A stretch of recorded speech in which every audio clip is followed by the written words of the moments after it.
Hello. Excuse me, people, gentlemen, ladies. Ooh, is that offensive?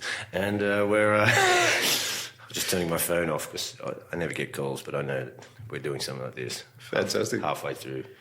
Well, welcome to the show. So I can already anticipate that this is going to be quite the conversation, one that we may go down many multitude of rabbit holes, exploring everything from comedy through to heavy metal, through to identity politics, colonialism, political correctness, you name it. Let's just take this wherever we want to take it. But bit of backstory. So I had known about you for a long time, but for some reason I'd never gotten around to actually going out to one of your gigs.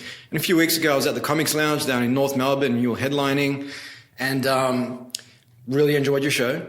It seemed like the audience were a little bit mixed in terms of how receptive they were, because you did delve into some of your political correctness stuff, which I found really fucking great. And then the next day I'm like, all right, I got to find out more about this guy. Went down the proverbial Steve Hughes rabbit hole and learned that you're into metal for like 20 years, playing in thrash metal bands, black metal bands, and then doing all sorts of stuff in the comedy front for the last couple of decades, and not afraid to talk about controversial issues. And that's when I reached out, and here we are today. Here we are.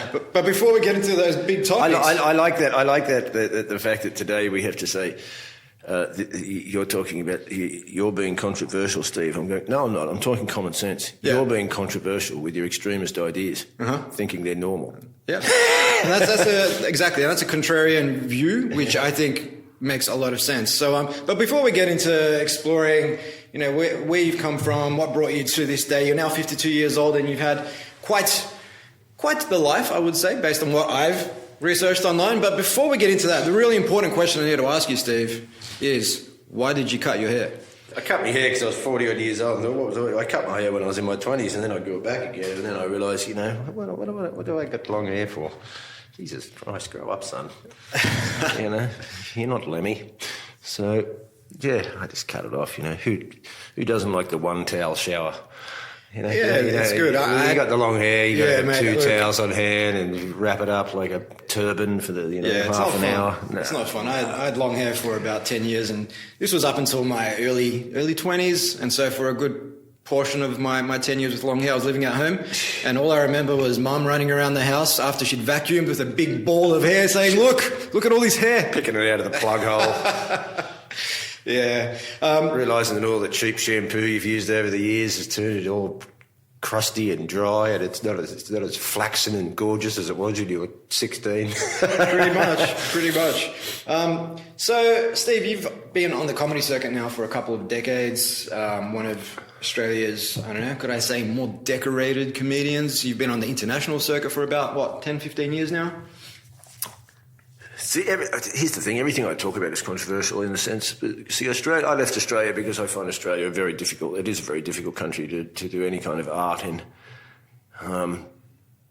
There's I think there's cultural, there's psychological, and there's also just logistical reasons. You've got a continent that's just so massive, with not many people in it. Mm-hmm. So it's just difficult to get around and do anything. It's not like you're in England where there's 70 million people on an island, and so here, it's just not, Perth is 6 hours away, and it's just ridiculous. Sydney's 10 hours a drive from here. It's all, and the population's not big, and the country's not, it doesn't do art. It's not in its collective psyche, it's sort of like a sidebar. An eclectic sidebar. If you're a huge no-necked sports guy with shorts, then you get, put on a pedestal and you're everything for it. Yeah. I mean, so it's just always been difficult here. They don't give it any. I mean,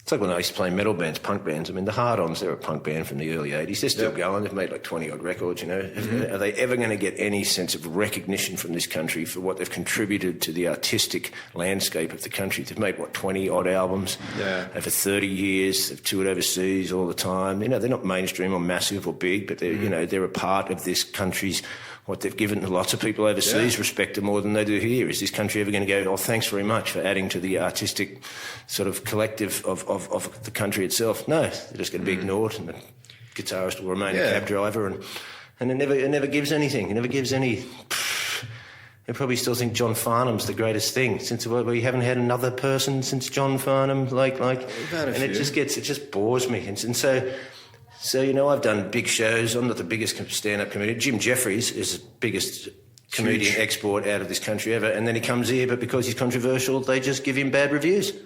He's never in the paper. He's never sent a thing. Australian guy does good. He's on US TV with Brad Pitt as his weatherman, and this country gets upset because he's controversial.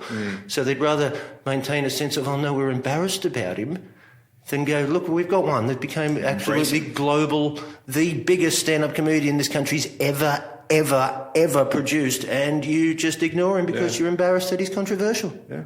Well, I remember you said something that even the likes of AC/DC had to actually leave Australia to achieve the success that they have. Yeah, he always have to leave this place. Scientists leave this place to get success. Scientists, entrepreneurs leave this place. They go out to Silicon Valley and places like that. That's where the investors are. That's where the market is. I mean, Australia's 25 million people. I think we just went past that mark last week. It's a small market. It's a small market. It's out the back of the earth like a granny flat. Yeah. That's what I mean. The logistics, the tyranny of distance, and it's just a difficult place to do any of that kind of stuff. So, but even if you get some kind of, here's what I'm saying now, but even if you do go out there and get the kind of recognition, then you get back here, no.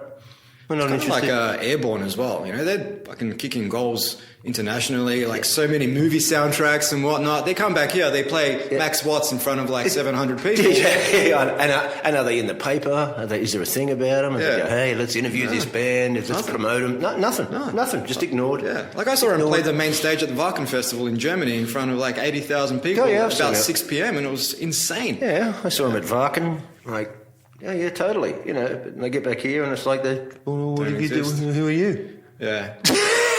I mean, what do you think that is, though? What do you think it is about Australians that forces them to just ignore a lot of these international Well, I think, I can only go from my crazy mind.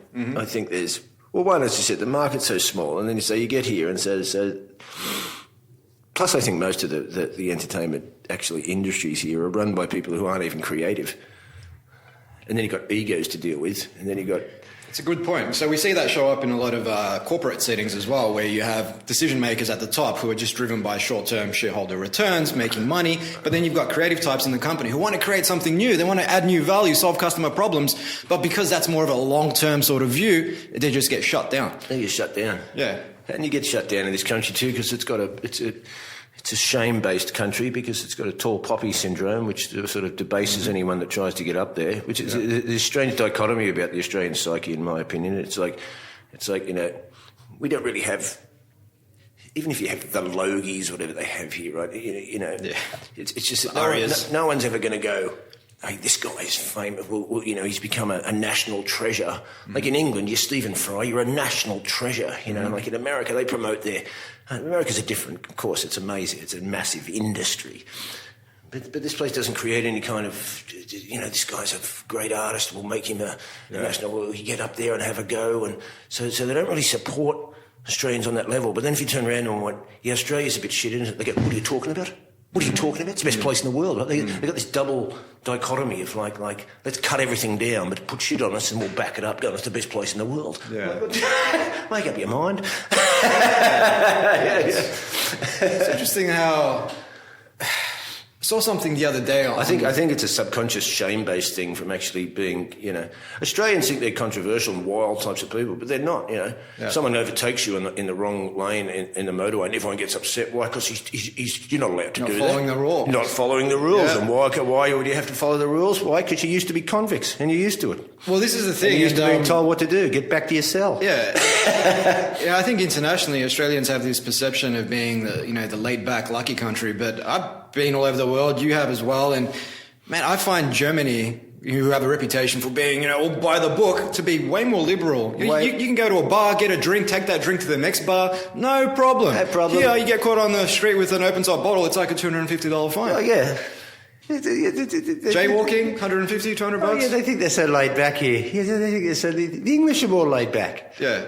Way more laid back. Yeah. They're more controversial. They're more open-minded. They're more funny. They're more like, here's a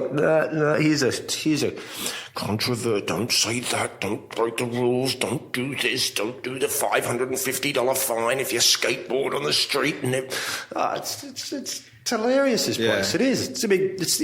You think you got away from your convict past. Not at all, huh? No, you didn't. I guess, a lot of people have convict ancestry, but then the vast majority of us came over after that time period. But we're obviously still trying to operate in that system, which has its roots in that colonialism from 200 plus years ago. Yeah, it's got psychological roots that go back there, I think. I think that's, I'm no expert. I'm only an armchair, Yeah, and that's what we're doing today. We're having a chat, we're having a bit of fun. I can only give my opinions. I don't understand the complexities of politics. I don't understand the complexities of economics. I'm not a psychotherapist. Yeah. I'm not an expert in anything. I'm a stand-up comedian who used to play drums in thrash metal bands. So I'm not claiming expertise here. These are purely my theories. But I think that's good to call that out nice and early. And today I think so many people claim to be experts on one thing or another, or have very strong opinions about certain things. But in order to have a strong opinion about anything, you really need to think in a multidisciplinary way, right? Like there's psychology, there's biological evolution, there's politics, there's economics, there's your culture, there's sociology. There's so many different variables that influence the reality and influence the way people think.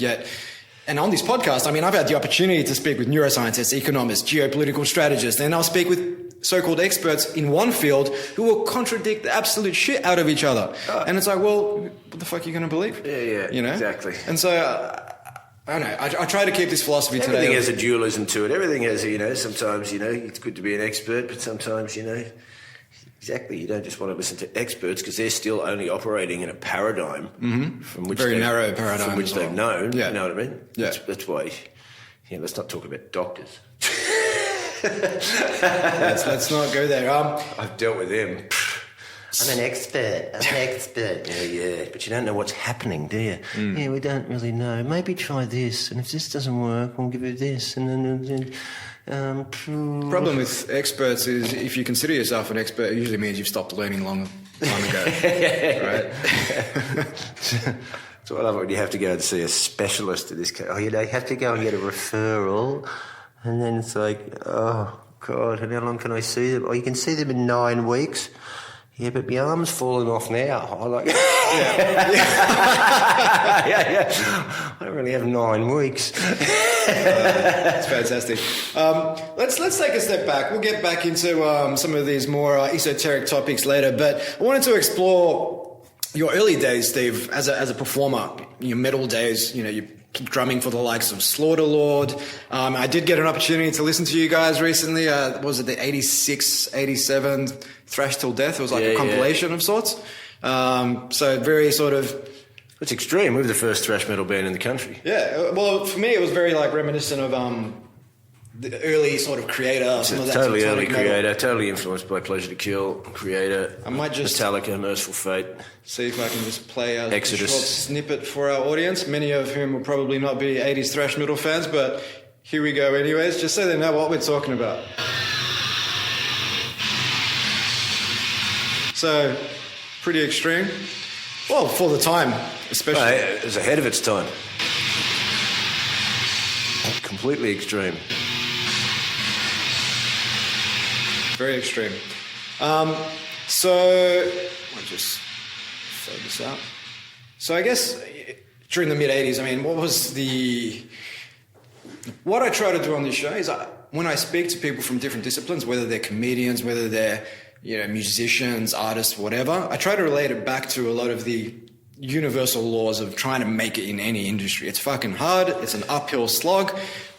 When you guys were, cutting your teeth on the scene in the mid-'80s, was there any money involved? No, there was no money. There was no scene. We made the thrash metal scene. Yep. Us and Mortal Sin from Sydney basically made the thrash metal scene. There was bands down here around that time, Hobbs Angel of Death, and this is sort of you're in your 84, 85, 86 era. Yep. So that's when punk and extreme metal, because extreme metal came out through Metallica, Slayer, Creator, Anthrax, all that stuff. And then that's when punks could kind of start to like. Well, Motorhead was the first band that let punks kind of have Motorhead and crossover. Motorhead and Venom let punks kind of we do like some of this metal stuff. Yeah. Then when Thrash, even though they've got long hair and tight jeans and bullet belts, studs and that, but like, not that punks didn't have studs, but then it's like so that kind of gave you that window for those two genres that were usually enemies to cross into one another's sort of sphere, and then. So we started to do, we did our first gigs with sort of just your normal metal bands from Sydney, but, we just crushed them. And then, when thrash metal came out, the entire heavy metal scene on a global level split down the metal. A lot of the old, even the magazines, that's why fanzines and the tape trading scene really kicked in, because even your normal metal magazines like, Kerrang and everything from the UK and... what did you have in America back then? You had Circus and magazines like this. Was Metal Edge around? Was that more 90s? No. Hit Parade? You had Metal Forces from the UK, which turned into Terrorizer, I think. And then... So it even split that scene down the middle, because a lot of those old vanguard of sort of classic metal just thought thrash is going to be a phase, Not understanding that Metallica would become the biggest metal band in the history of the universe. One of the biggest bands in the universe. And then...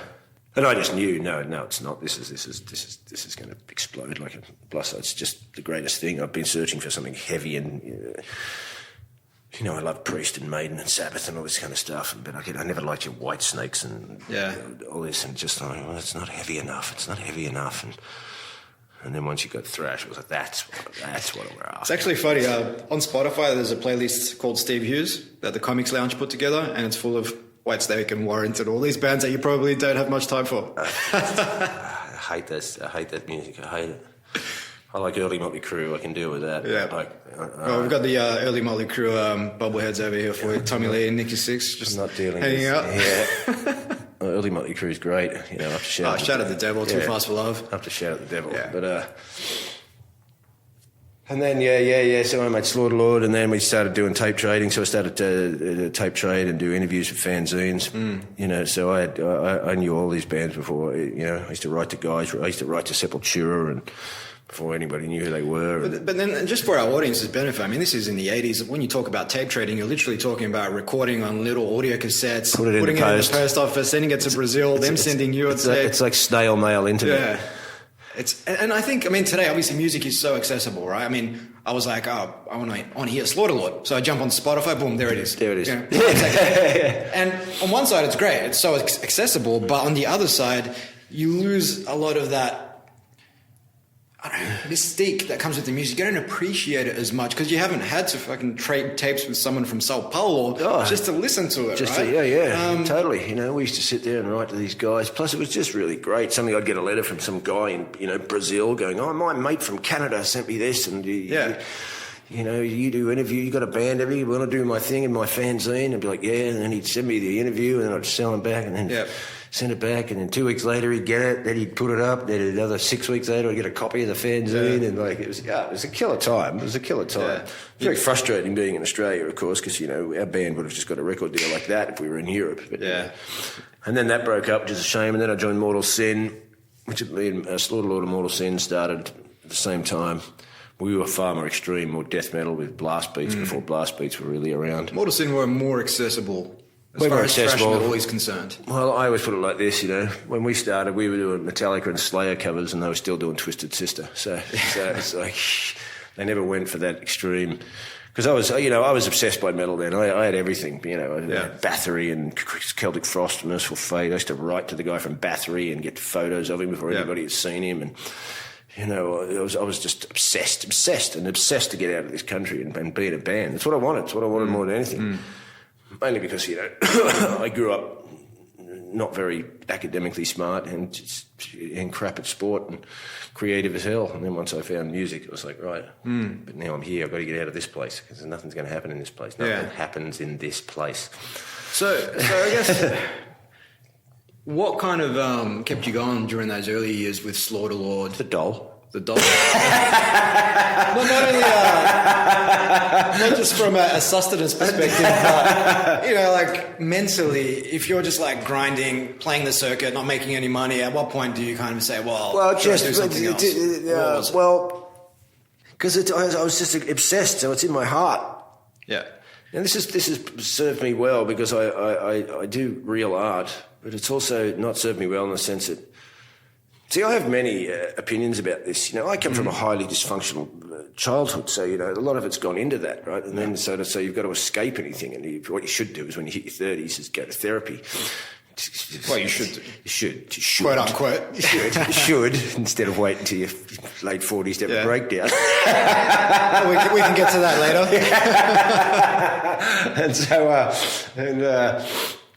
So I was just determined. Determined. So then because then Slaughterlord broke up, which was a shame. But in hindsight, I realised it broke up because, I was a highly dysfunctional guy. And then so doing Mortal Sin, played overseas with them, toured with Testament, Faith No More. I did a few demos, but I never made a record with Mortal Sin. I quit that because by 87, when thrash metal was starting to get big, I also started to realise that, because I've been just obsessed with thrash metal from 83 to 87, just nothing else, just obsessed. But by 87, I started to listen to different music. I started to listen to Kate Bush and Peter Gabriel and Sting and The Police, and started to get into these. Look at these drummers. These drummers are absolutely amazing. Yeah. How do I listen to a lot of Rush? I was obsessed with Rush, and then it was like even thrash. Getting into Rush then was like when you got into thrash metal. It was like another mind expanding, another outleash on music. And plus they already had 10 albums that you just go back and get. So it was brilliant. So. And then I got really into I like artists. I like Kate Bush. I like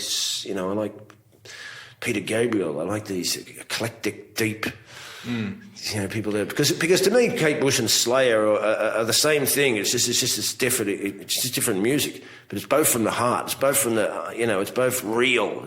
It's real, It's about which attributes that characterize his music do you associate them with? If it's the loud, heavy, distorted guitars, fast drums, then no. But if it's about that creative outlet, that just being authentic, it's authentic. Then yes, it's coming from the person. Plus, I realise you can't just listen to guys scream about heavy metal and Satan for the rest of your life. Do you think that's become something a little one-dimensional? Is that kind of like a microcosm for a lot of what people do in life, where they just associate themselves with a particular group and then just shut out everything else? And I'm going beyond music here, but it could be towards ideologies. I think it comes down to the individual because I love Devin Townsend. Devin Townsend. Yeah, he's awesome, strapping young lad. Yeah, he's the greatest, right? But then I'm almost like him. I think I don't have bipolar disorder, but I think I'm a little bipolar. I can't focus on an identity, so it goes all over the place. And I was just reading interviews with him recently. He goes, well, that's what I was like. I didn't know who I was, so I'm constantly going, well, I'll do this and I'll do that, and I'll go totally extreme. Is that something that's just transient throughout life? Well, I don't know. I used to have a joke about how I'm just into death metal and Enya. No middle ground, no Fleetwood Mac. I need some balance. Yeah. Just yin, no yang. I just 100% yin. I'm either listening to extreme French black metal or Enya. I'm like, I need some balance in my life. But, which I do. I love Enya. Love it. People just each to their own, mate. Each to their own. It's great. Not all of it. Some of it's a bit plinky dink, but some of it's so epic and beautiful. I'm like, it's if you don't like it, I can understand. But if anyone, I don't like people that go you get people that go, hate U2, they're a crap band. Now you might not like them, but if you think they're crap, you're an idiot. Yeah. They're not crap. Right. But that's the thing about when people talk in universals in general. Let's say everyone that believes this is an idiot. Well, this band just sucks. So what do you mean? Based on every possible variable that you can evaluate whether this band's good or not? Not even a variable. They've been together for 40 years. You couldn't even keep your band together for 6 months, mate, right? Can you hold 100,000 people in the palm of your hand for 2 hours at a stadium? I don't think you can, right? You're too scared to get up and do the speech at your brother's wedding, right? So don't sit there and tell me that, I don't care what Bono's politics are, whether you think he's an arrogant, God, world-saving lunatic or whether he's involved with the elite anymore. I don't know, right? But I'm like, well, when it comes to art, I made a decision long ago. Sometimes, if you're going to be into extreme music, you better make a decision depending on your politics, whether you can cut the politics away from whether or not you like the artist. Because when I get extreme guys going, oh, U2's crap, I don't like Bono because he did this and he did that. I'm going, well, you're listening to bands and some of them have got extreme fascists and Satanists in it. So make up your mind whether or not you want to just take your politics away from the art and go, well, I'm just listening to the art. Whatever the guy gets into, I'm not interested in. Right. So I have to make that decision because I was in extreme music and some of those fellows are up to some nefarious stuff. Yeah. Right. They would have some political and spiritual and psychological viewpoints I perhaps don't want to go around. So I like the song, I'll deal with it from that level. Yeah. But, it's just, I don't like the Rolling Stones, but they're not shit. No. Not comprehensively, conclusively shit. They're not. They're just not, It's like, well, Pink Floyd's crap. No, they're not. You don't like them. There's a difference. Yeah. Now, people would say, well, that's what they're saying with you, Steve, when it comes to, Kesha or something. I'm like, yeah, but no, that's a different kettle of fish. It's like... So, I mean, given that, so Kesha and the state of play for mainstream music today, which oftentimes, to me at least, comes across very formulaic, just following a set procedure, kind of like... What's a Happy Meal? Big Macs coming out. There you go. It's a Happy Meal with tits hanging off. Yeah, pretty much, right? Abs and tits and bums and, and some lyrics about being a fucking hardcore gangster street bitch. But which will label feminism, which is just, But then put that out there as the ideal for... Oh, it's just disturbing. And people go, well, yeah, look, Steve, you're into this extreme metal and all that. Yeah, but extreme metal's not marketed to children. It's marketed to people who have... See, it's not even marketed. Yeah. It's only marketed to people within that sphere. Most people in the main demographic don't go near it, don't even know about it. Why? Because it's just a subcultural thing. Yeah. But when you're sticking Nicki Minaj to the mainstream, into the living rooms of 6-year-old girls and then this is a different kettle of fish we're dealing with here now. Yeah. Because if I had kids, they wouldn't go near that stuff because it's like child abuse, right? So I'm like, you forget about it, My kids will be listening to ABBA, Enya, some metal. I'm not giving them the hardcore screaming about them some Satan poison, metal. Mate. Nothing but a good time. Yeah. But I think we're onto something here with respect to shoving Nicki Minaj and whatnot into a 6-year-old kid's face on the telly. Today she's offensive. Yeah. That creature is offensive. It's I don't know what's happening. I put a clip on my Facebook the other day just to show some people, and they come back going, "What?" I couldn't even get through it. When I look, because I've never seen this stuff, and then I watched it. I thought I'll have a look at it. I go, I actually don't. I go, have I landed on another planet? What is this? Yeah. What is this she-devil creature that's just smiling at me from some Machiavellian hellhole within the hollowed soul behind her eyes? And I'm like, this is horrifying. It's just that people have an appetite for stuff that just doesn't have to make them think at all. I think it's actually designed to not make you think. Yeah. So that's the thing. Well, it's actually... Tune out. It's designed like that. Well, I watched this thing about it the other day. They've done tests on it, and they go, well, they've taken out certain frequencies that make it more palatable. They've taken out... Yeah. They've made everything the same volume. They've auto-tuned this to that. It's almost like the record industry is on its last legs, knowing it's dying because it can't hold the monopoly anymore. So now it's just made this Happy Meal thing and just infected the culture with it. And it's like, oh God, it's just, I can't. And there seems to be an obsession now with male rappers with face gang tattoos. Like I can't, excuse me, where are we taking, why are you asking Lil Wayne about politics? Yeah, no, the guy's got tattoos on his eyeballs and across his forehead and his chin, and I'm sure he's had a hard life. Maybe he's a nice guy. I don't know. But I'm like, when did these people become expert? I'm not an expert. I already said what but this guy's got a pistol tattooed on his forehead. I'm like, when did these people become social speakers within the framework of our culture? Social commentators, this is happening now. I mean, you look at a lot of the media, so whether it's social media, whether it's Netflix, whether it's Amazon, you name it, like a lot of that those recommendation systems are algorithm driven, and they force people to consume certain types of content that are very sort of narrow. And that content can oftentimes also influence that person's worldview. They're not consuming all this other stuff, just this. And because you consumed this content before, here's more content just like it. So whether it's your ideology, whether it's the music you like, whatever, it just hardens you to a particular way of thinking. And then they play it everywhere. So they play it in shops, they play it in malls. Yeah. So you can't escape it. And then they put it on the paper everywhere. So you know how you know how sort of you don't even have to. You wouldn't have even had to hear of Beyonce or listen to a single song ever, but you'll end up knowing she exists. Definitely. Why? Because it's just stuck everywhere. It's just stuck everywhere, so you can't walk around and escape it. Yeah. So that's when people go, well, you listen to this extreme music. Yeah, but Slayer's not stuck everywhere. Yeah. You don't see it everywhere. You're not going to see Morbid Angel stuck everywhere. You're not going to walk into Starbucks. On the back of a bus? Yeah. You're not going to hear Morbid Angel in Starbucks. You're not going to, you don't hear it. Yeah. So your kids aren't getting influenced by it. You know, your kids are only getting influenced by it either if the parent wants to show it to them or if they're that way inclined and they end up it gravitates towards their life. Yep. But this stuff is just dossed out there, like, and it's like a garbage truck fell over and just bile spilt all around and covered everybody. Well, it's funny. I mean, we're now about, 25 years after the whole PMRC stuff with Tipper Gore back in the 80s when Dee Snider from Twisted Sister was at Congress. Frank Zappa got into it. Yeah, they got into it and they were defending the music, and the PMRC was responsible for the whole explicit content stickers you see. Well, see, that's funny. The world's changed because that's when your conservatives were coming up against your artistic lefties. Yeah.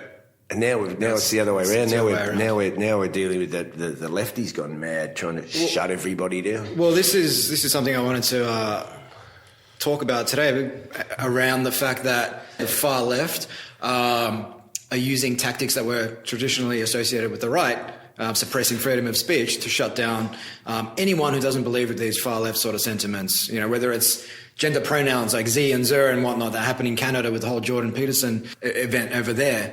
So, I mean, what do you think the tables have turned? And I guess another example that I just want to call out before I get to your answer is the whole thing that happened at Berkeley where Ben Shapiro, who is moderate right, went over to Berkeley to just give a talk. Just sit down like we're doing right now and just talk.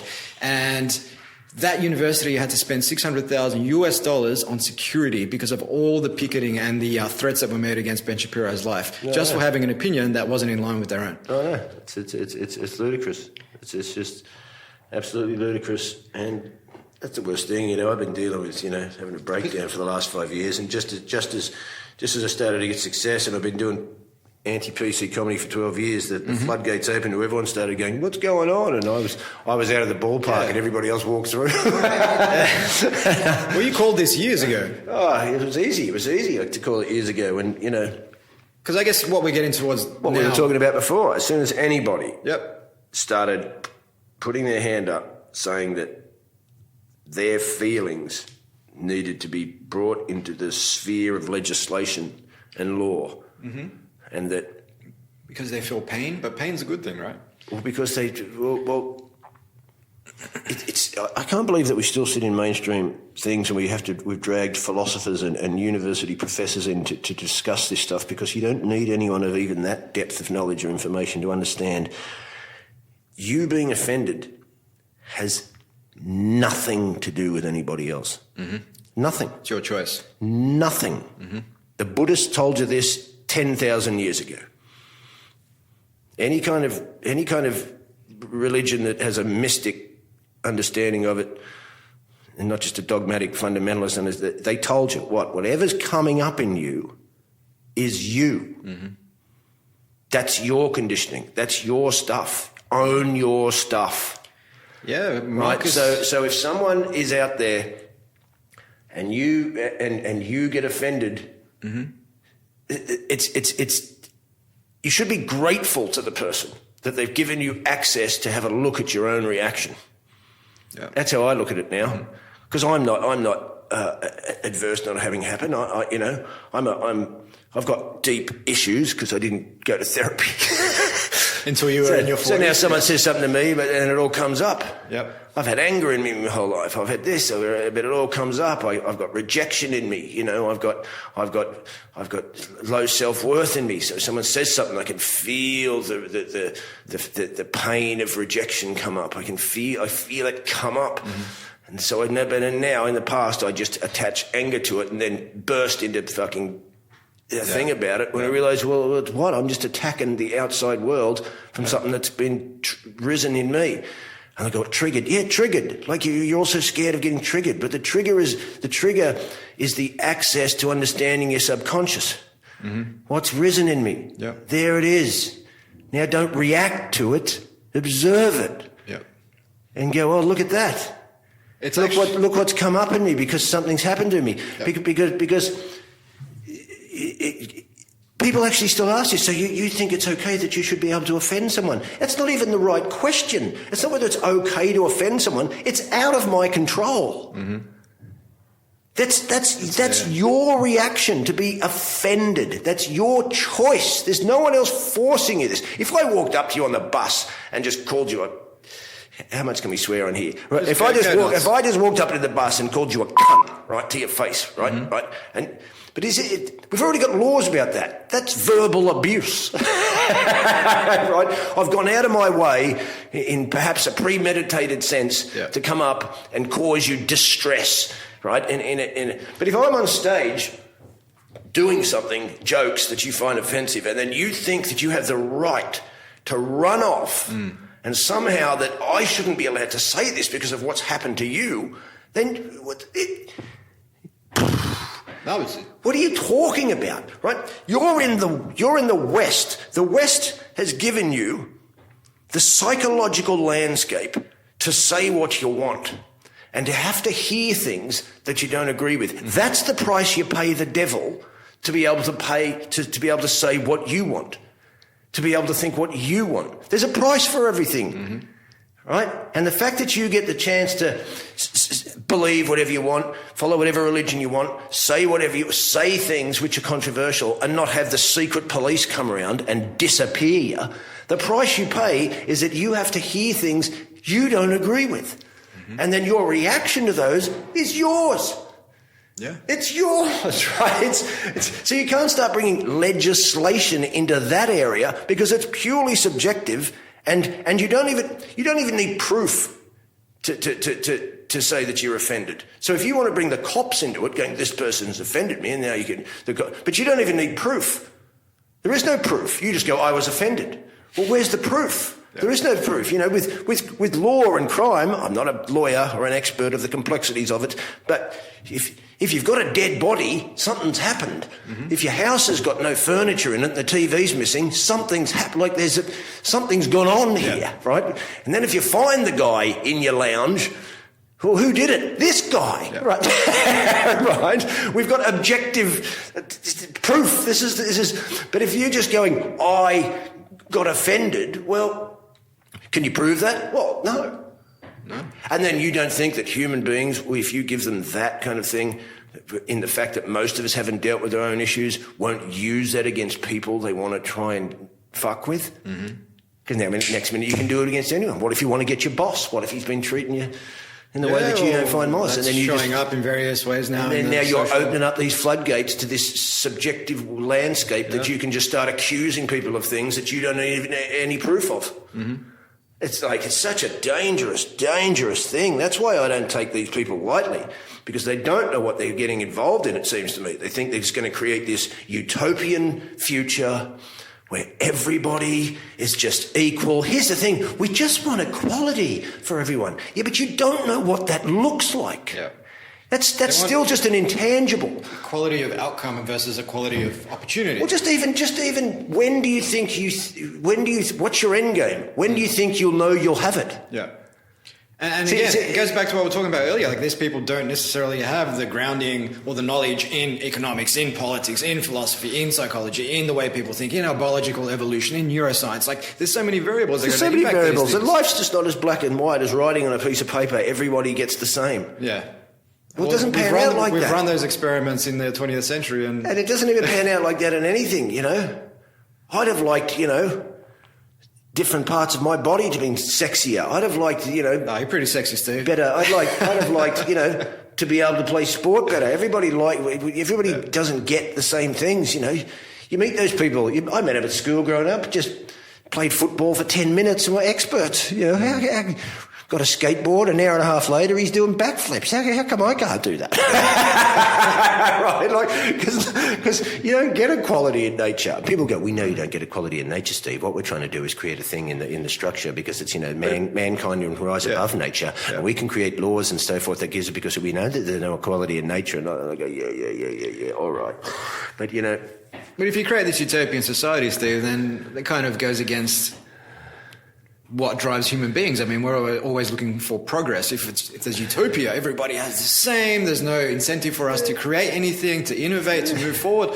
What are we going to do? Just sit on our asses? Then you've got no sense of contribution, of meaning, of significance. Well, yeah. The only utopia you're ever going to get is inside your own soul. Yeah, how you choose to interpret. And that's a great point, because it's all about how you choose to interpret and respond to whatever happens to you, what people say to you. If you can feel anything, you can do pretty much anything, because you're not so fucking consumed by your ego or what someone else said or what someone else may think about you. But it seems like so many people are tied up in this whole thing about making sure that I do and say the right thing so that this group of people accept me, even though I may deep down think something else. And we saw this play out. I'll never curtail to that. I mean, everyone cares about what other people think about them, which is a good thing as well. Of course, we're looking for acceptance, for identity, well, also, community. It's just a good thing in the sense of, well, you just care about what other people think about you. Why? So that you can all function together. I used to do a joke about it. People go, I don't care what people think about me. I go, well, there's a part of you that should.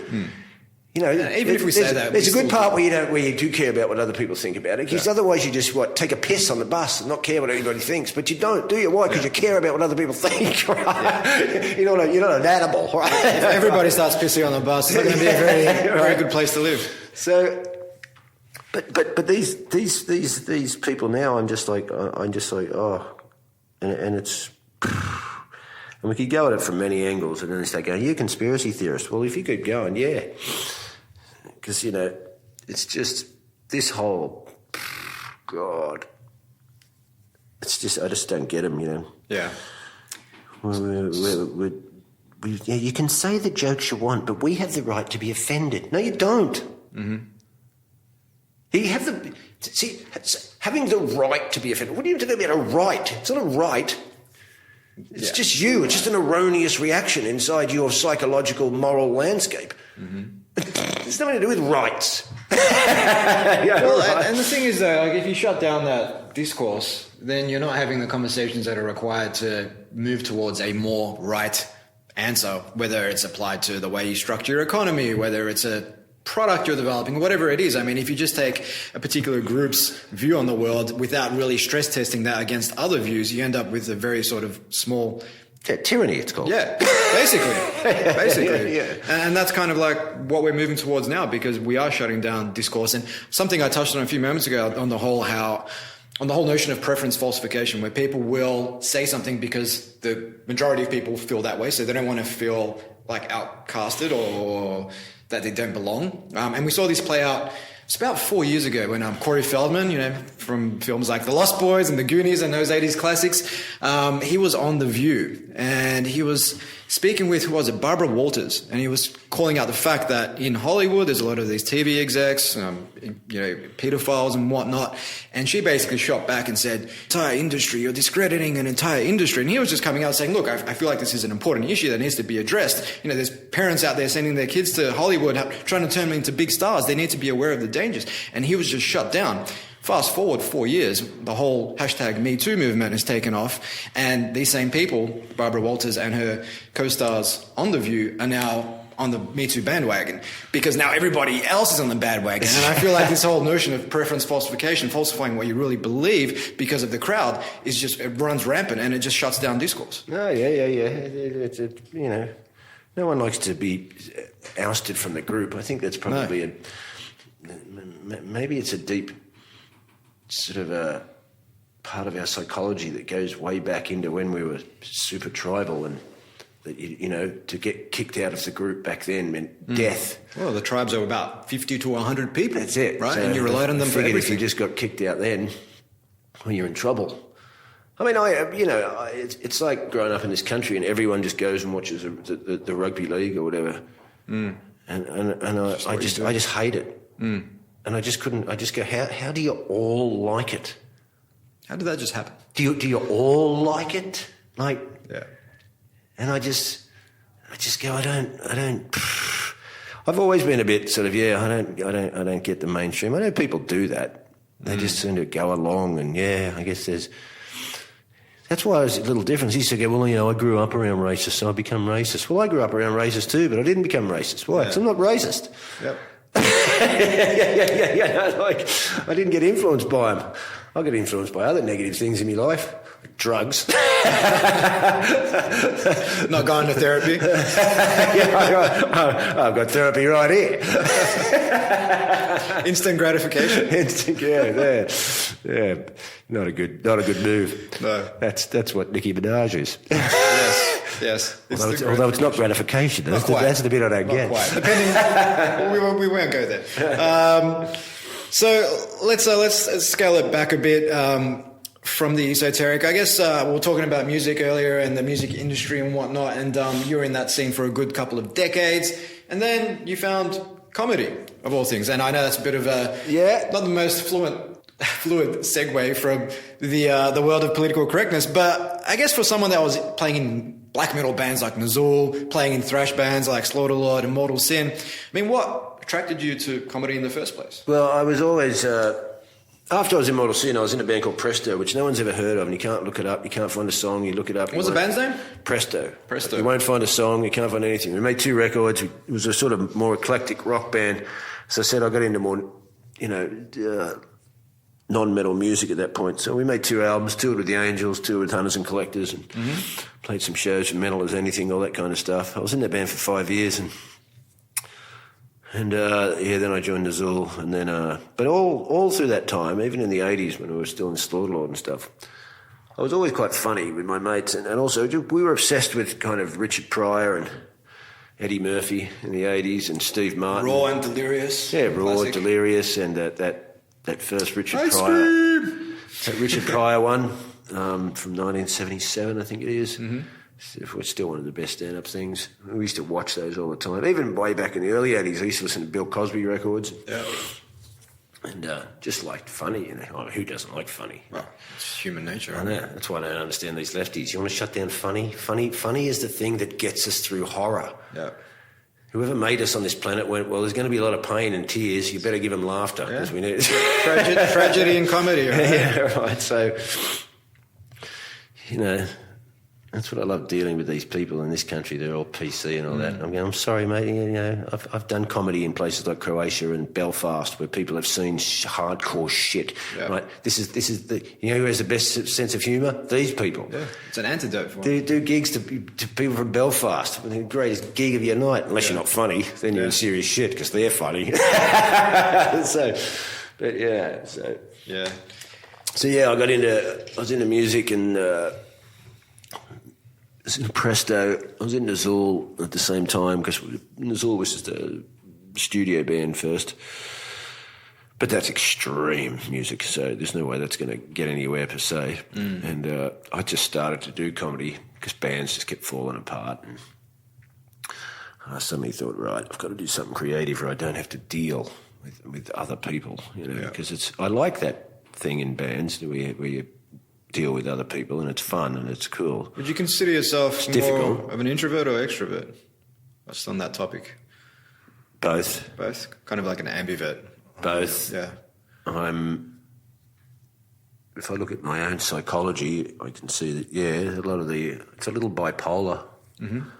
I don't have bipolar disorder, I know that, but it is a little bipolar. I could go from extreme liking attention to absolute introverted melancholy. Yeah. And I've read that a lot of the best comedians tend to be introverts because they tend to be more observant of what's going on around them, and then they use that for material in their sets. Yeah, well, I was watching a bunch of people do a reaction video to Bill Burr, who I love. I think he's probably the greatest comedian in the world at the moment. And then I realised that some people watching it, I realised some people don't get comedy because they're just a bit dumb. They go, I think that's what he's saying here, and that's a bit. And I realise, well, especially in these day and age, people don't even hear context anymore. They just hear a word and they're triggered out and start spazzing out and all this. And I'm just like, I don't think some people just don't think like musicians or comedians. They don't think the same, and they. So do you feel like a lot of comedians now have to kind of dumb down their acts? Well, I don't know how you do. See, here's why I can't do it, because I just came from the world, as you said, from extreme metal and punk, where everything was do what you want. Yeah. And I've just kept that. Yeah. It's just in me.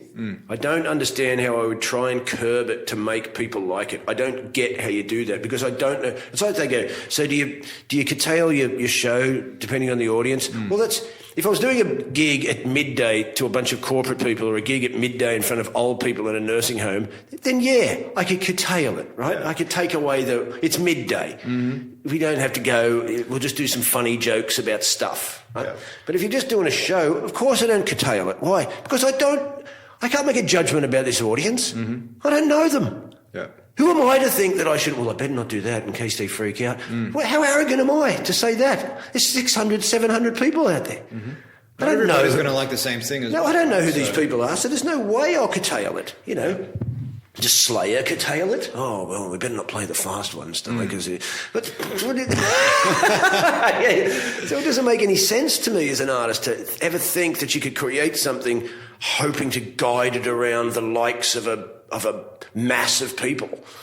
I understand marketing. Let's make it appealing, in a marketing sense, visually, and get it out there and so forth. But the actual art itself, to go, I'll try and curtail this so I can manipulate a bunch of people who I don't even know. Yeah, I know you could, as a marketing person, perhaps know a demographic. Yeah. But that's the thought of a marketing person, not the thought of an artist. You know what I mean? So I'm like, audiences aren't demographics to me. They're humans. They're people, right? Any comedian to me that just tries to, I'm not going to say that even though I'm going to try and manipulate my material around. Well, you're just fake, mate. You're Nicki Minaj. What sort of pushback have you sort of experienced with some of your material? I've been called an anti-Semite. Yeah. I've been, for the amount of stuff I've done, not that much. Surprisingly enough, I've done a lot of 4 or 5 years of touring in the UK. I never seem to get that many bad reviews or stuff about what it. Maybe it hadn't really kicked in. I don't think it had. I think it's probably a phenomenon of the last 2 or 3 years. Oh, it's really I've been out of the action, which has really bothered me, because it's like all that work I did for 10 years before anybody else was talking about it, and then. But it's really gone insane now with these people. So it's like, but I can't curtail it until it becomes.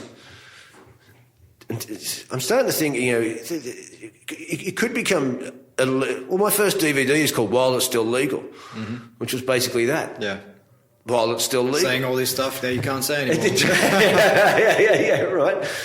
No, you can't say that because someone's feelings in the audience got hurt and they have jurisdiction. And I'm like, the only way I could ever be shut down is if law shuts me down. Yeah. Because I don't know how to not do it. I don't know how as an artist you can. But I guess if can a painter go, well, I'll paint this so that. Yeah. Well, I guess you could go, well, I'm not going to paint, Hieronymus Bosch pictures and try and sell them to a tea towel factory. Would you put these on the posters for the? But I don't understand any artist who tries to manipulate their work to. I don't get it. I don't get it how you do it. I don't. Well, and creativity it's usually chaotic, right? Usually you're walking somewhere and then your ideas come to you. It's not like your well-refined ideas that are packaged for the mainstream come to you. It's just this raw idea. And then if you want to like fucking refine that, you're going to turn it into something that's just a shadow of its. Because I already know, if I go and I can easily do a gala, say in this country, with all and some of this. I'll be on with more mainstream comics, but I destroy. I'll destroy them. Well, man, I've been out to the Comics Lounge at least fucking 10 times in the last 3 months, and your gig was probably by far one of the best ones. Oh, I'll destroy them, right? And so here's what's funny about marketing to people, because most people go, well, we'll market to this mainstream people. Well, I'm playing at a comedy gala. These are mainstream people, not total mainstream, right? Here's what I worked out, right? Because these people got off their ass to come and see a comedy gala. Yeah. So they're still kind of mainstream people, but they're not. There's a super mainstream. They don't go anywhere unless they're told to, right? Those kind of people I probably can't crack, because those kind of people are boring and have no imagination, and you could herd into a concentration camp with a click of your fingers, right? Yeah. But still, you've got these mainstream people here. I come from this world of metal and chaos and whatnot, and saying what I want, but then I'll go out in front of these comics who are apparently more palatable, and I'll crush them. And how do you crush? Easy, because the audience makes a decision in comedy whether or not you crush. It's not whether you think you're crushed. There's a big barometer sitting right there. Yeah, right. And I'll go out there and I'll destroy, and then I'll get the worst review. Yeah. Because of the content. Because this journalist has gone by that. But I'm like, no. That's why I don't read reviews. I don't care, mate. I know. I destroyed. The audience told me. So don't tell me these people who apparently aren't into this stuff aren't into it, because I just did it and they're into it. Yeah. These people aren't stupid. So I guess a couple of things there. I mean, one is performing for a mainstream audience, a super mainstream audience that's never going to get your stuff. You do get them, and they don't even get stuff that's controversial. They don't get stuff that's, say, a little surreal. Yeah. Or because they're just not. They're just not like that. They just. They haven't got the life experience to really understand. I don't know what it is, but they're the type of people I don't like hanging around. Yeah. Not because I hate them as human beings, but they're just like there's some, as Billy Connolly used to say, there's some beige people in this world. Oh yeah. They say the vast majority of people tend to be quite beige. Right. But obviously you're crushing it now, but when you went back to, say, the late 90s, I think you started off at the Comedy Store in Sydney, doing gigs around the traps there. I imagine it wasn't crushing it from day one? No, I wasn't crushing it from day one, which is also why I left this country to go and do comedy in Europe, because England especially is the greatest comedy country ever. And I mean, how did you deal, though, with a lot of that sort of adversity of bombing, as I imagine you would have when you first started out? You probably got a few laughs. You just do it. Yeah. You've decided to do comedy, and some nights you go out there and you suck, and then if you've got the balls, you just keep going. It's a commitment thing. When I first went and did it in front of the Dutch, it was just brutal. It was brutal. Yeah, but it comes back to what you were saying earlier, right? It's your choice how you want to judge no one laughing for an entire, say, 10-minute open mic set. It's like, hey, I could say, I absolutely suck, this feels terrible, I never want to feel this again, I'm giving up, I'm going to go do something else with my life. Or you could say, well, I guess that didn't work, let's try something else tomorrow. I'll just get better. Yeah. It's just feedback. I'll just get better. Yeah. When I first did it in front of the Dutch, I'm there listening in a second language. It was early 2000s. Comedy wasn't even as big in Holland back then. It's gotten bigger over the years. I learned how to do different things. Once I gigged years and more and years, I just got better. So I could learn to deal with it. I started to understand how you do it. Well, you break up your sentences because they're listening in a second language. You don't talk slow, so you think they're dumb. Yeah. You just might not say a whole sentence in one go. And then you just start to. Plus, I just got better as a comedian, and you just start to go, well, now I can do the Dutch. But when I first started, it was oh god, it's brutal. But that's the path you choose if you want to do comedy. It's going to be brutal, Comedy is the one art form where you just have to practice before you're good in front of people. See, as a band, you can rehearse, learn to play guitar, learn to play drums. Play in your bedroom, just strum in your bedroom, go to the rehearsal studio, practice with your mates, do a demo, whatever you have to do. painting. You can paint in your garage for years until you go, mate, this is pretty good, show people, you know, but comedy is acting. You can go to acting school, but there is no comedy school. And even if you go to some guy teach you how to write comedy, there's no comedy school. There's only get up on stage and make people laugh. Yeah. And the best teacher is people not laughing. As soon as you start, you've got to start. Yeah. Yeah, well, I've actually ventured out into the world of open mic comedy recently just because I've been doing a lot of business talks. And business talks, as you'd appreciate, 95% of them are boring as batshit. So I'm like, well, I need to just learn how to just infuse a little bit more humor into my show. And, you know, I've done audiences of 300-400 people in the business world, which I am completely comfortable with. Like, I'll do half an hour up there, no problem, cool as a cat. Put me in front of 20 people in some smoky, you know, back room at a bar, trying to make them laugh. For me personally, it's like so much more intimidating and imposing. It's intimidating because it's difficult to make people laugh. Yeah, as I have learned. It's difficult, you know. It's difficult, you know. Lots of people would love to be funny. Who doesn't like a laugh? And sometimes you can make your mates laugh if you're the funny one in the group. It's a whole different story when you get put up in front of a bunch of strangers. And just this expectation. Make me laugh. Make me laugh. Come on, funny man. And I bombed thousands of times. I can still bomb now. Yeah, it doesn't go away. Mm-hmm. You know, so it's like, but that's what you do. You know. Yeah, but it's about your relationship with. If you want to be a football player, you don't quit the first time you get a pulled hamstring, do they? No. Well, you could if I would have. Week. But you know. Yeah. But you know. Some of those football players, how do they keep going? You know, well, they want to play football, and they get a knee to the forehead and a thing to the thing and a whatnot to the thing. And did you stop the first game? Well, some of them just went, yeah, bugger this. But some of them probably went, fuck it, you know, just keep going. Yeah. But I guess, you know, having come out of that world of metal and becoming a comedian, now you pretty much own the entire supply chain: the writing, the performing, the learning, the editing, performing again. It's all on you. And I guess when you first got into comedy, obviously you said, you know, you were watching Richard Pryor in 77, Eddie Murphy in the early 80s with Raw and Delirious and everything else. But was there something that attracted you to getting up in front of people where it gave you an outlet to talk about the kinds of things you want to talk about? Well, that's why I left Australia, because I knew that I couldn't merge into the topics I wanted to talk about in this country because it's too conservative. Right. There's not enough gigs to practice to get good at doing, because a lot of young comedians who want to do, like, you know, comedy like me, or what they think is like me, is like Carlin or Hicks or Bill Burr or Jim Jeffries or anything that's got a kind of edge to it. A lot of young fellas think that, you know, I want to be edgy and shock the audience, but you got to understand that's not where it comes from. Yeah. I have no desire to be edgy or shock the audience. I'm just like that. Jim Jeffries doesn't have that desire. I know him. I lived with him for 3 years. He's just like that. He's just like that. That's why he can get away with that stuff. Why? Because Jim's like that.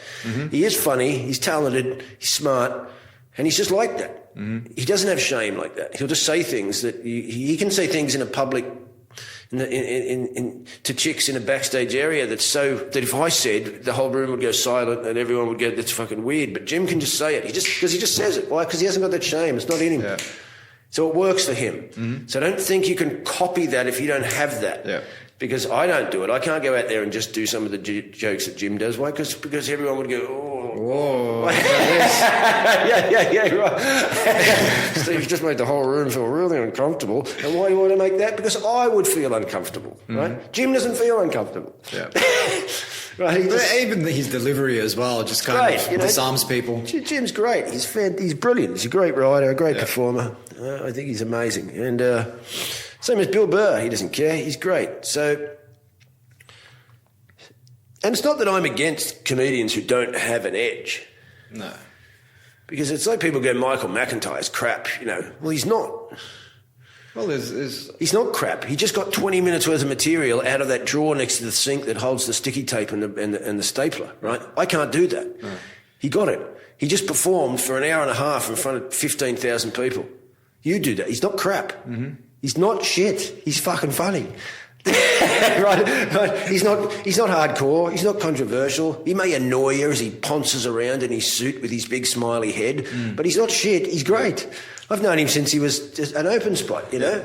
But I think there's a lesson there in what you've said about having to leave the country, go to Manchester for an audience who was less conservative, but just for any artist coming up or anyone building anything coming up, just being conscious of, hey, maybe your idea, maybe your music, maybe your comedy is actually good, but you're just getting in front of the wrong audience. So there's a glass ceiling here. So for me to be able to become good enough to talk about what I wanted to do, I needed tons of work. Yeah. And I needed to be in front of audiences who didn't get so on the back foot as they do here. Mm-hmm. Plus I knew, like Australians do, if you go overseas and then you get all the people from overseas respect you, they respect you here more now instantly. Mm-hmm. Why? Because they just do. Why? Because here we don't have an actual a real confidence about ourselves subconsciously, I think, on a global scale. Yeah. So once the rest of the world's gone, oh, this guy's great, then they go, oh, is he? Oh, okay, well, yeah. Yeah. We'll never give you that. Once grace. the English and the Americans say is great, then we'll say must great. be great. The New Zealanders will do it too. They didn't take on, the guys who did Flight of the Conchords. Yeah. They didn't give them a TV show. The New Zealanders did they? No, who did? The Americans. And then they went, well, then you go back to that. Now they're the biggest thing in New Zealand. Why? Because the Americans said it. Well, they said it's funny. It must be funny. Yeah. So but we're not going to believe it's funny. We're not going to say it's funny because we don't even know it's funny yet. And sometimes it isn't that funny because there's the other part of it where you can't get as good here. Why? Because there's no work. And you can't become a great comedian without performing. Mm-hmm. And there's not enough. So you're at a double-edged sword here. How can we have a comedy circuit here? Well, you can't. Why? Because there's not enough gigs. Not enough gigs. Not enough proper gigs. How come the comedians can't get good? Because they don't get enough work. Yeah. You have to. You can't join the Olympics by training just on Wednesday. No. You've got to get up at 5 every morning, don't you? And go and do 4 hours and then come back at 3 in the afternoon and do another 4 hours and then get up at 5 o'clock the next morning and do 4 hours. Aren't here. They're not here. You go out to an open mic night and pretty much 80% of the people there are comedians. Yeah, or my mate runs a gig the other night, once a month down in Brunswick, and some nights, he's what Australia's like. It's always got 1 week there's 50, next week 2. Yeah. There's never any... No consistency. No, because this country doesn't care about things like that. Well, why do I go and see the comedy when I could just sit in the beer garden and talk with me mates? What about the whole... And then the problem is that sometimes they're right. Why? Because the comedians aren't good enough because they don't get enough work. Yeah. So it's... and so there's this double-edged sword that we could never quite get a leg up to make this happen. Yeah. Because half the country doesn't care about it. Half the country doesn't turn up anyway. The comedians don't get good enough, and then it's just blah, blah, blah, he's back and forth. And so anyway, well, let's just let's just use sports people as the only... Well, I guess also in this generation now, we're looking at a lot more sort of people who have everything at the touch of a button. I mentioned Slaughter Lord earlier and jumping on Spotify. We've got Netflix and everything else, and people just want that instant gratification. And so it's the idea of actually going out to a bar somewhere, having to spend money on drinks, sitting through a number of comedians you might not like. Oh, you turning on the telly and watching Jim Jeffries, special. It's probably happening totally now. My mate the other day, I was just talking to him. He was talking about that with his kids, and he's going, it's affecting me kids. They were going, he goes, I was trying to teach them to ride the bike, and they went, well, how come we can't ride the bike now? Because you have to practice. Yeah. They just want it. They just want to push a button and the bike just works. Isn't there an app? Is there an app to make me ride the bike? No, there's no app. Yeah. I mean, so what are your views on technology? I think, insofar as the likes of Facebook are concerned, obviously, I mean, I see them as attention merchants. Those apps are designed by people with degrees in psychology to hook you, to trigger, you've got triggers, for example, such as external triggers, the notifications that pop up, constantly jumping back into the screen. Oh, this person said this about me. Then you see the little red notification, which basically gives you a small dopamine hit. And then you just keep coming back. You want that dopamine hit. Totally. And it just hijacks your attention to the point where you can't be creative because you're not focusing on anything for longer than 5 minutes without looking at your phone. Because something's going ding. Yeah, exactly. Ding. And that's It's really frightening. It's like Pavlov's dog. Yep. It's exactly like Pavlov's dog. Yeah. But I mean, what does it mean when, collectively, if you look at that and extrapolate it out across the entire world, when so many people are at the mercy of their apps and their phone and can't take 5 minutes without looking at it, it's like this thing. Whenever I jump on a train, you've got these horizontal seats. There's 5 of them. If I see 5 people all looking at their phones, I call that a full house. I can't jump onto a carriage without seeing a full house. It's just constantly like this. And it's like, you're not paying attention to the world around you. No, it's not. And young people who grew up like that, they don't even know. It's so weird, isn't it? That, I grew up Well, you had none of that. Even as simply back in the 90s, you know, you didn't even walk you didn't even walk somewhere with music in. Why? Because you didn't have a Walkman. Mm-hmm. And they were expensive and bulky. Yeah. Well, I even grew up in the 80s now when we didn't have one. Yeah. They don't exist. Mm-hmm. You got to listen to nature when you go for a walk, or your own thoughts, or you can't hear the record till you get to the record player or the car stereo. Mm-hmm. Right? And it's funny, isn't it, that, you know, if you think about it, just 100 years ago, 120 years ago, people were running around shitting in outside toilets, killing each other, and being cowboys and Indians and carrying on. And Well, Billy the Kid was what, early 1900s? I know. And then in 100 years, you had the great stink on the... You've got a quantum computer creating a talking AI robot. There's CERN switches on a hadron collider thing, and it can open a portal and crush an atom into a...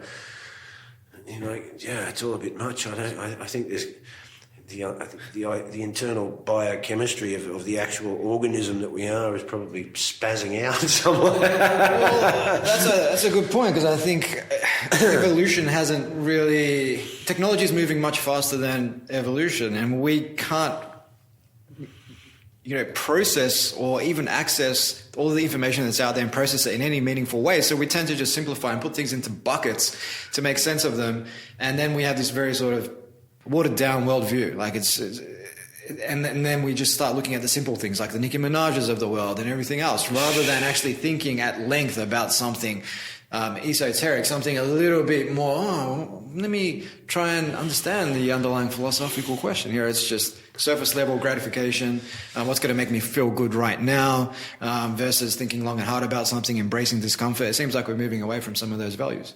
Well, it seems, well, you know, we could...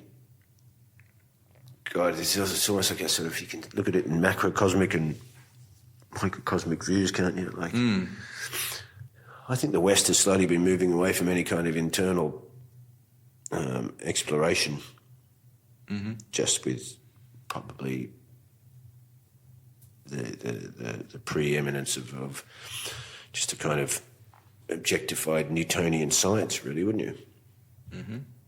Because in one sense, when you get countries like, you know, Asia, and not that they're not involved in India and everything, but they've got a sort of a history of inner peace, mysticism. Yeah. You know what I mean. For where it's kind of in there, but I think the West is kind of. So I'm not a scientist, so I don't know all their little avenues and everything. But it seems to me what would be a simple understanding of Newtonian science, it's kind of like you've objectified matter, or objectified it. You've looked at matter and then gone, let's map it. Right. So how do we know how the human body works? Well, we cut one open. Yeah. And we go, well, see, that goes up there, and these arteries go down there, and this ligament attaches to that, and that makes that heart, and then that chemical reaction happens here, and so we've mapped it. We create a map. We create a map of the world, and there's an outside map. We pull roses apart to have a look to see, this photosynthesis comes down and that makes this, and everything's a kind of, which gives you a kind of mechanistic psychology in a way. I think, and then, but everyone forgets about the internal world of the actual map maker.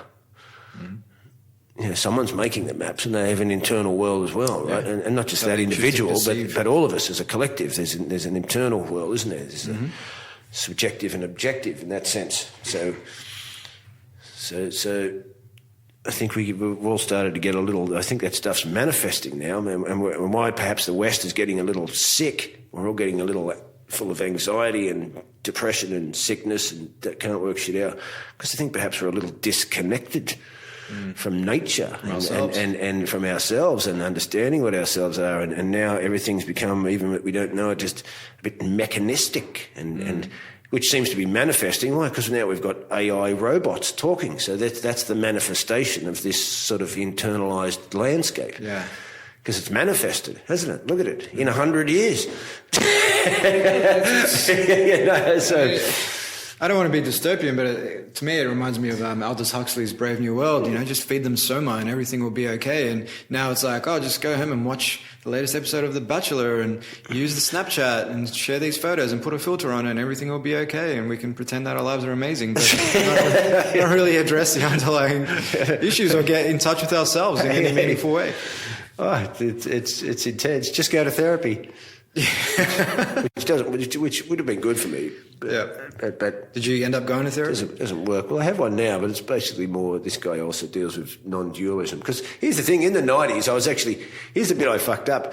But by my mid-20s, I was actually I was looking into all this stuff because I knew I had issues. So I was looking into all this. So I was even doing Anthony Robbins courses. I did the first one that ever came to Australia, and what was that? Unleash the power within, and all this. Power within, the NLP, and I did Bob Proctor courses. And I was reading Buddhism and shamanism, and I was reading A Course in Miracles, and I was reading Ken Wilber, and Ken Wilber's an American guy. He's usually called the smartest man in America you've never heard of, who sort of created this merging of Western philosophy and science into an Eastern mysticism paradigm so that you could start to see these two worlds. He's got a great book called A Brief History of Everything, which is great.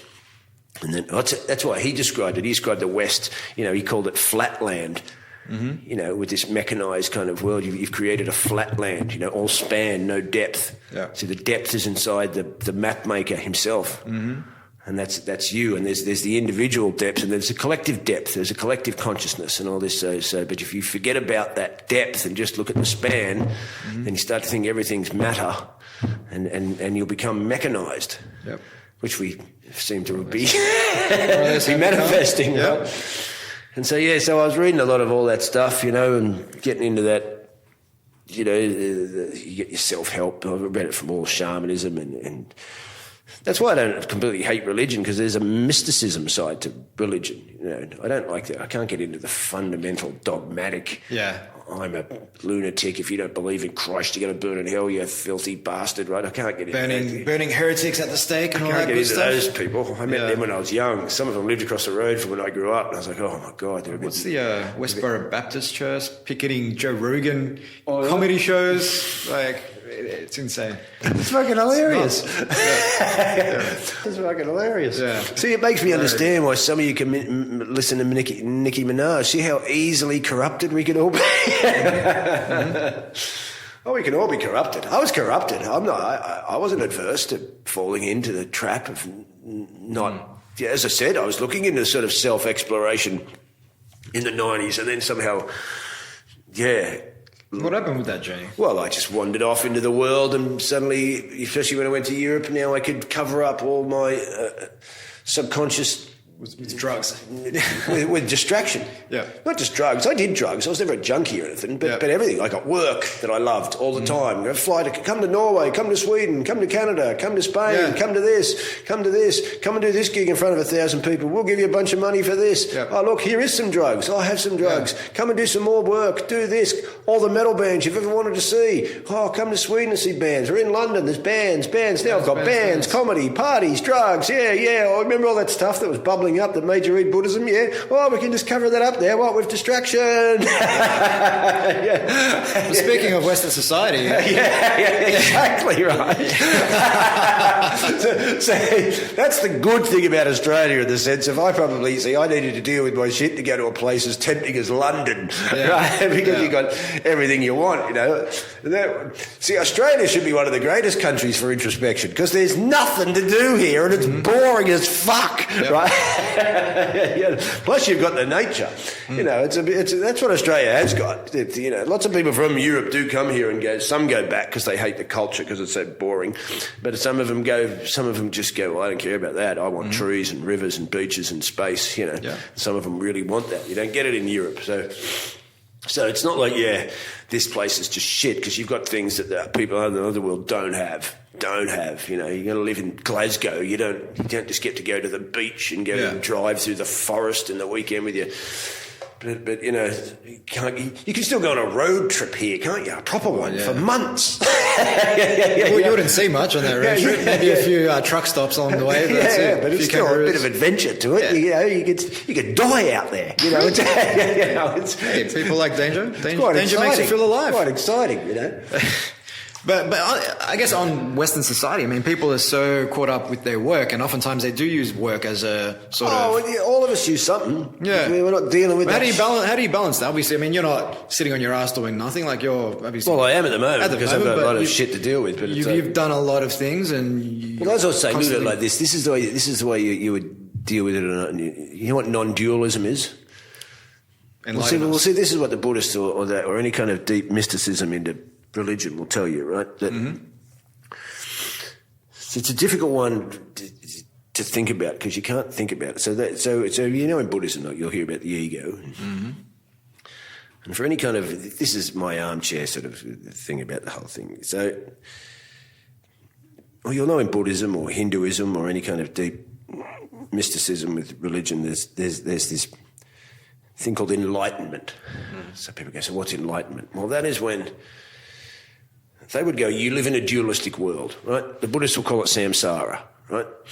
That the world is in dualism, like that yin and yang thing, right? Now, you operate within that dualism. What? A subjective world space where you're in there thinking, looking out at a world that you think you've got to traverse your way through and that it's in opposition to you in a way, right?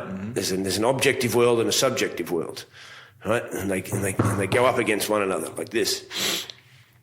So the Buddhists will go, but see, and then you get your ego, which is what? Through all your conditioning and your persona. It becomes the persona through what? Through your upbringing, through your beliefs, through your traditions, through your ideas, through the things you've been told by society, through the things you've been told by your parents, the things that the moral framework which sits in you, you know, whether it's positive or negative. Some might be abuse, others, you know, you've all got this stuff that creates your persona, your personality, your worldview, your habits, your addictions. Right, then you've got your emotions, right? They come and go, you know, depending on also what's happened that's created your persona. Then you've got your feelings, then you've got your thoughts. Now now you start to create a worldview through all those things and call that yourself. But they'll go, that's not yourself because all that is transient. It's impermanent and it's going to die, like everything. The body, the emotions will move on. The body will die. The thoughts will move on. Everything's impermanent. So that's why Buddhists talk about becoming non-attached. Why? Because if you attach yourself to that, you're already creating suffering because it's going to move. It's going to die and come and go and move up and down. And if you think you can create a state of stillness and peace within that, you can't. Right? And also you'll start to identify yourself as being that, but that's not you because you're an eternal part of consciousness. Right? And you're going to die. But you don't really die if you understand that you're not that. Yeah. So all spirituality is not about getting something, it's about having that be understood that that's not you. It's about a self-apocalypse. This idea of who you've created, of who you are, needs to be destroyed. Not, hey, I've fixed everything and moved forward. No, that needs to be destroyed. The ego needs to be right? That's why you so then you start to operate from a sense of what? No control. You let life happen. Yeah. I think this is where one of the main things in the world, how do we get things to fix? It's very difficult. Why? Because we're all conditioned to want control of what? A universe. Yeah, right.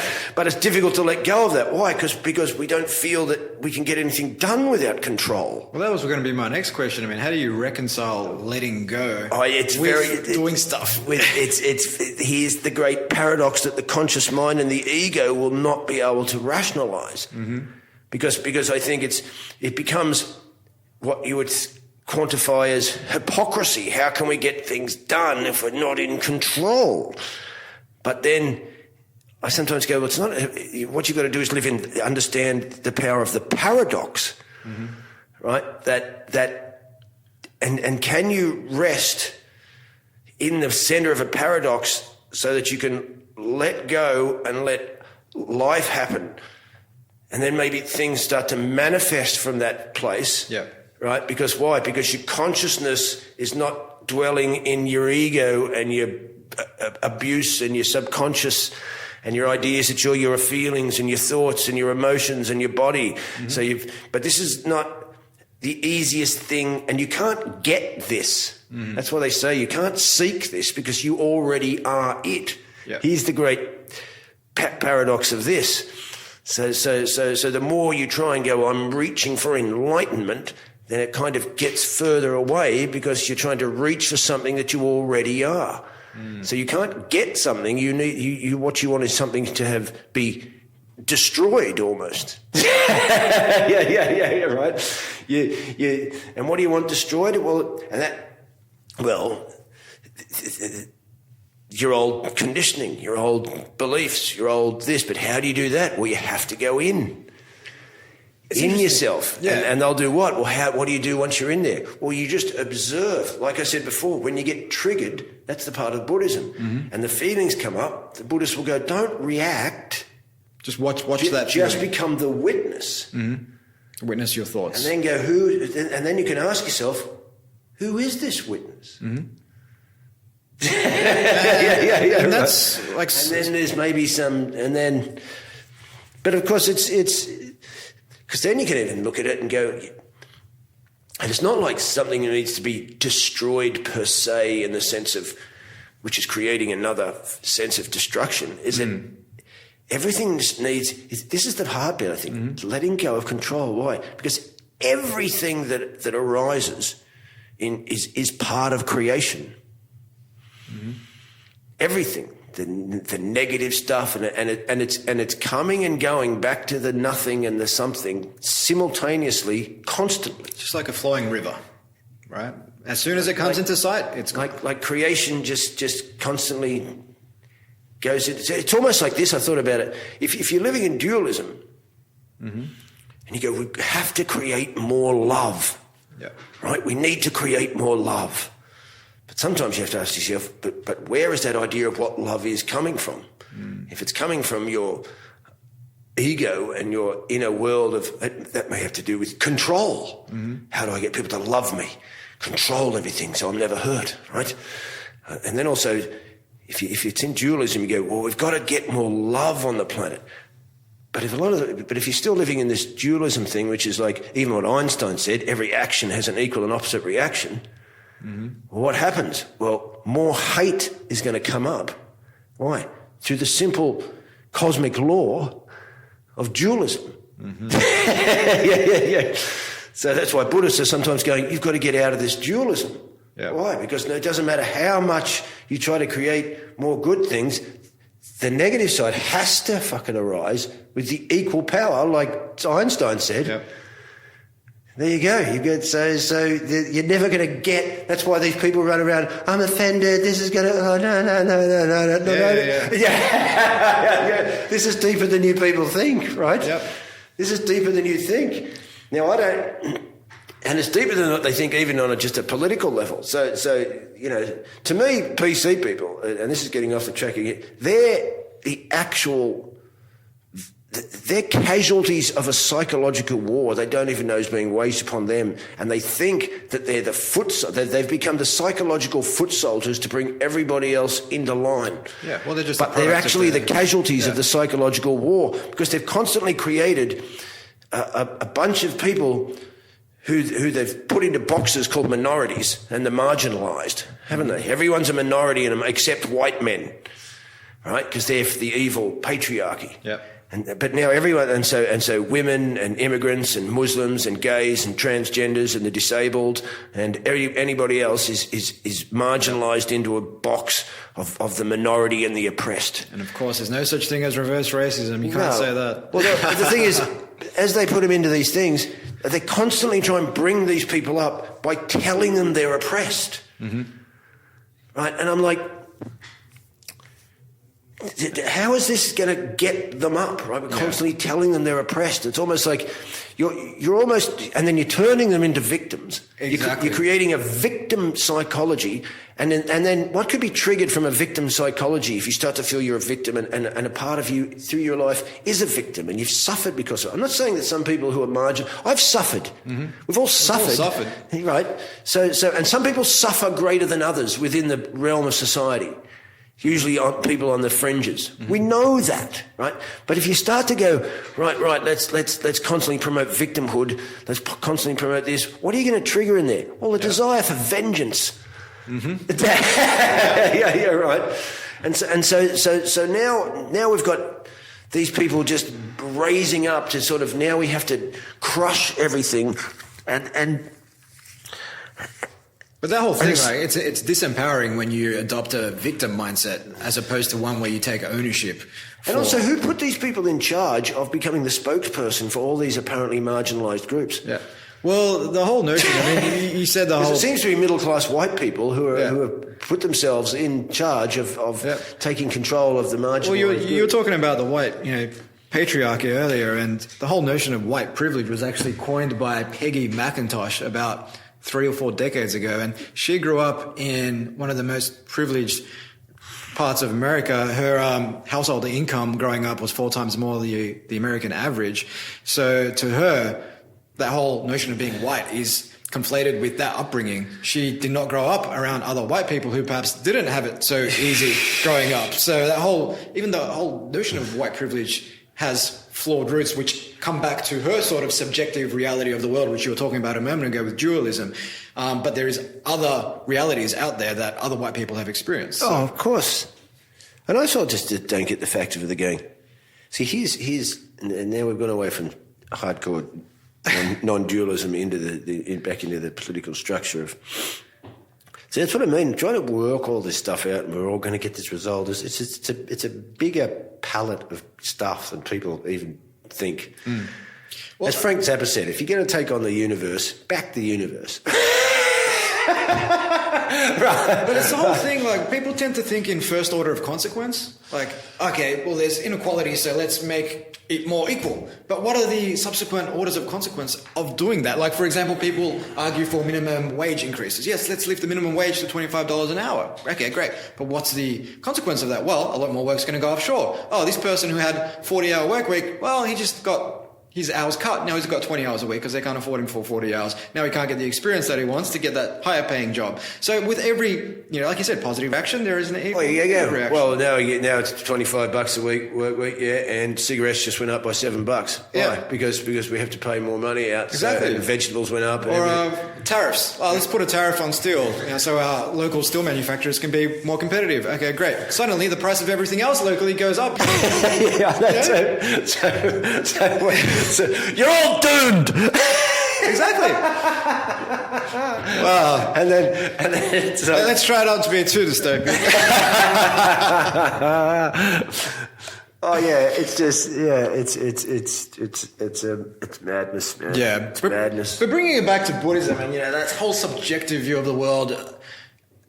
And the microcosm of conflating ambition with letting go. I think surfing is a fantastic analogy of that. When you look at you can't catch a wave unless you let go of all the other shit that's going on in your head, most of which is just involuntary thoughts coming and going all the time, and anxiety about stuff that's never actually going to happen.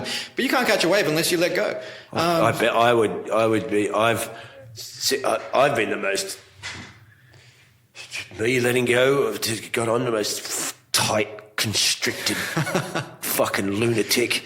Hence the therapy. Hence the drugs and the therapy and the breakdown and I can imagine. I mean, that's a great analogy. Surfing. Imagine that you've got look at that. The smarter surfers must know this thing is fucking full on. Yeah.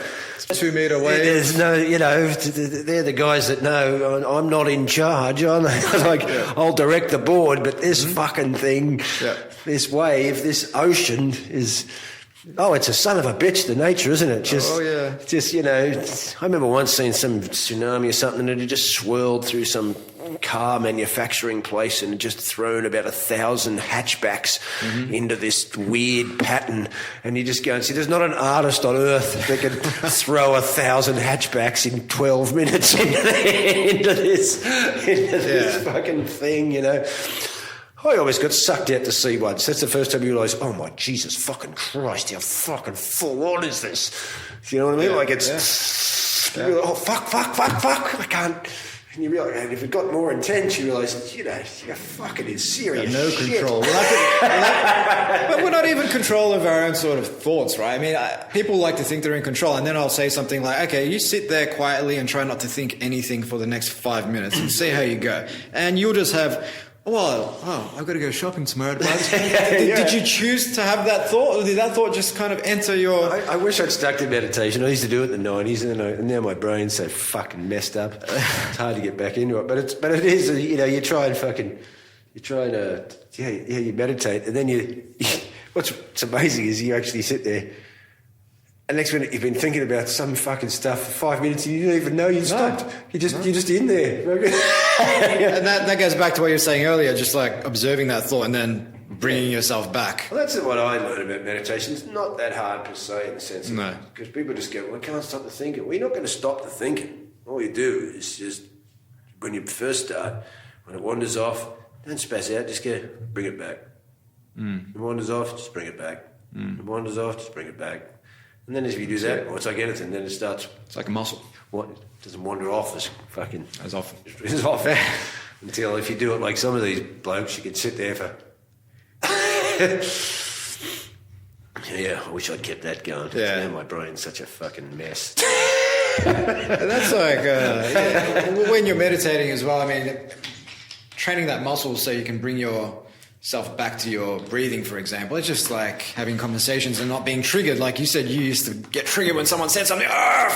Whereas the more you train yourself to not react, but to respond with some sort of reason. Oh, I still get triggered. I get triggered. Default. When I listen to these fucking lunatics talking about getting triggered. I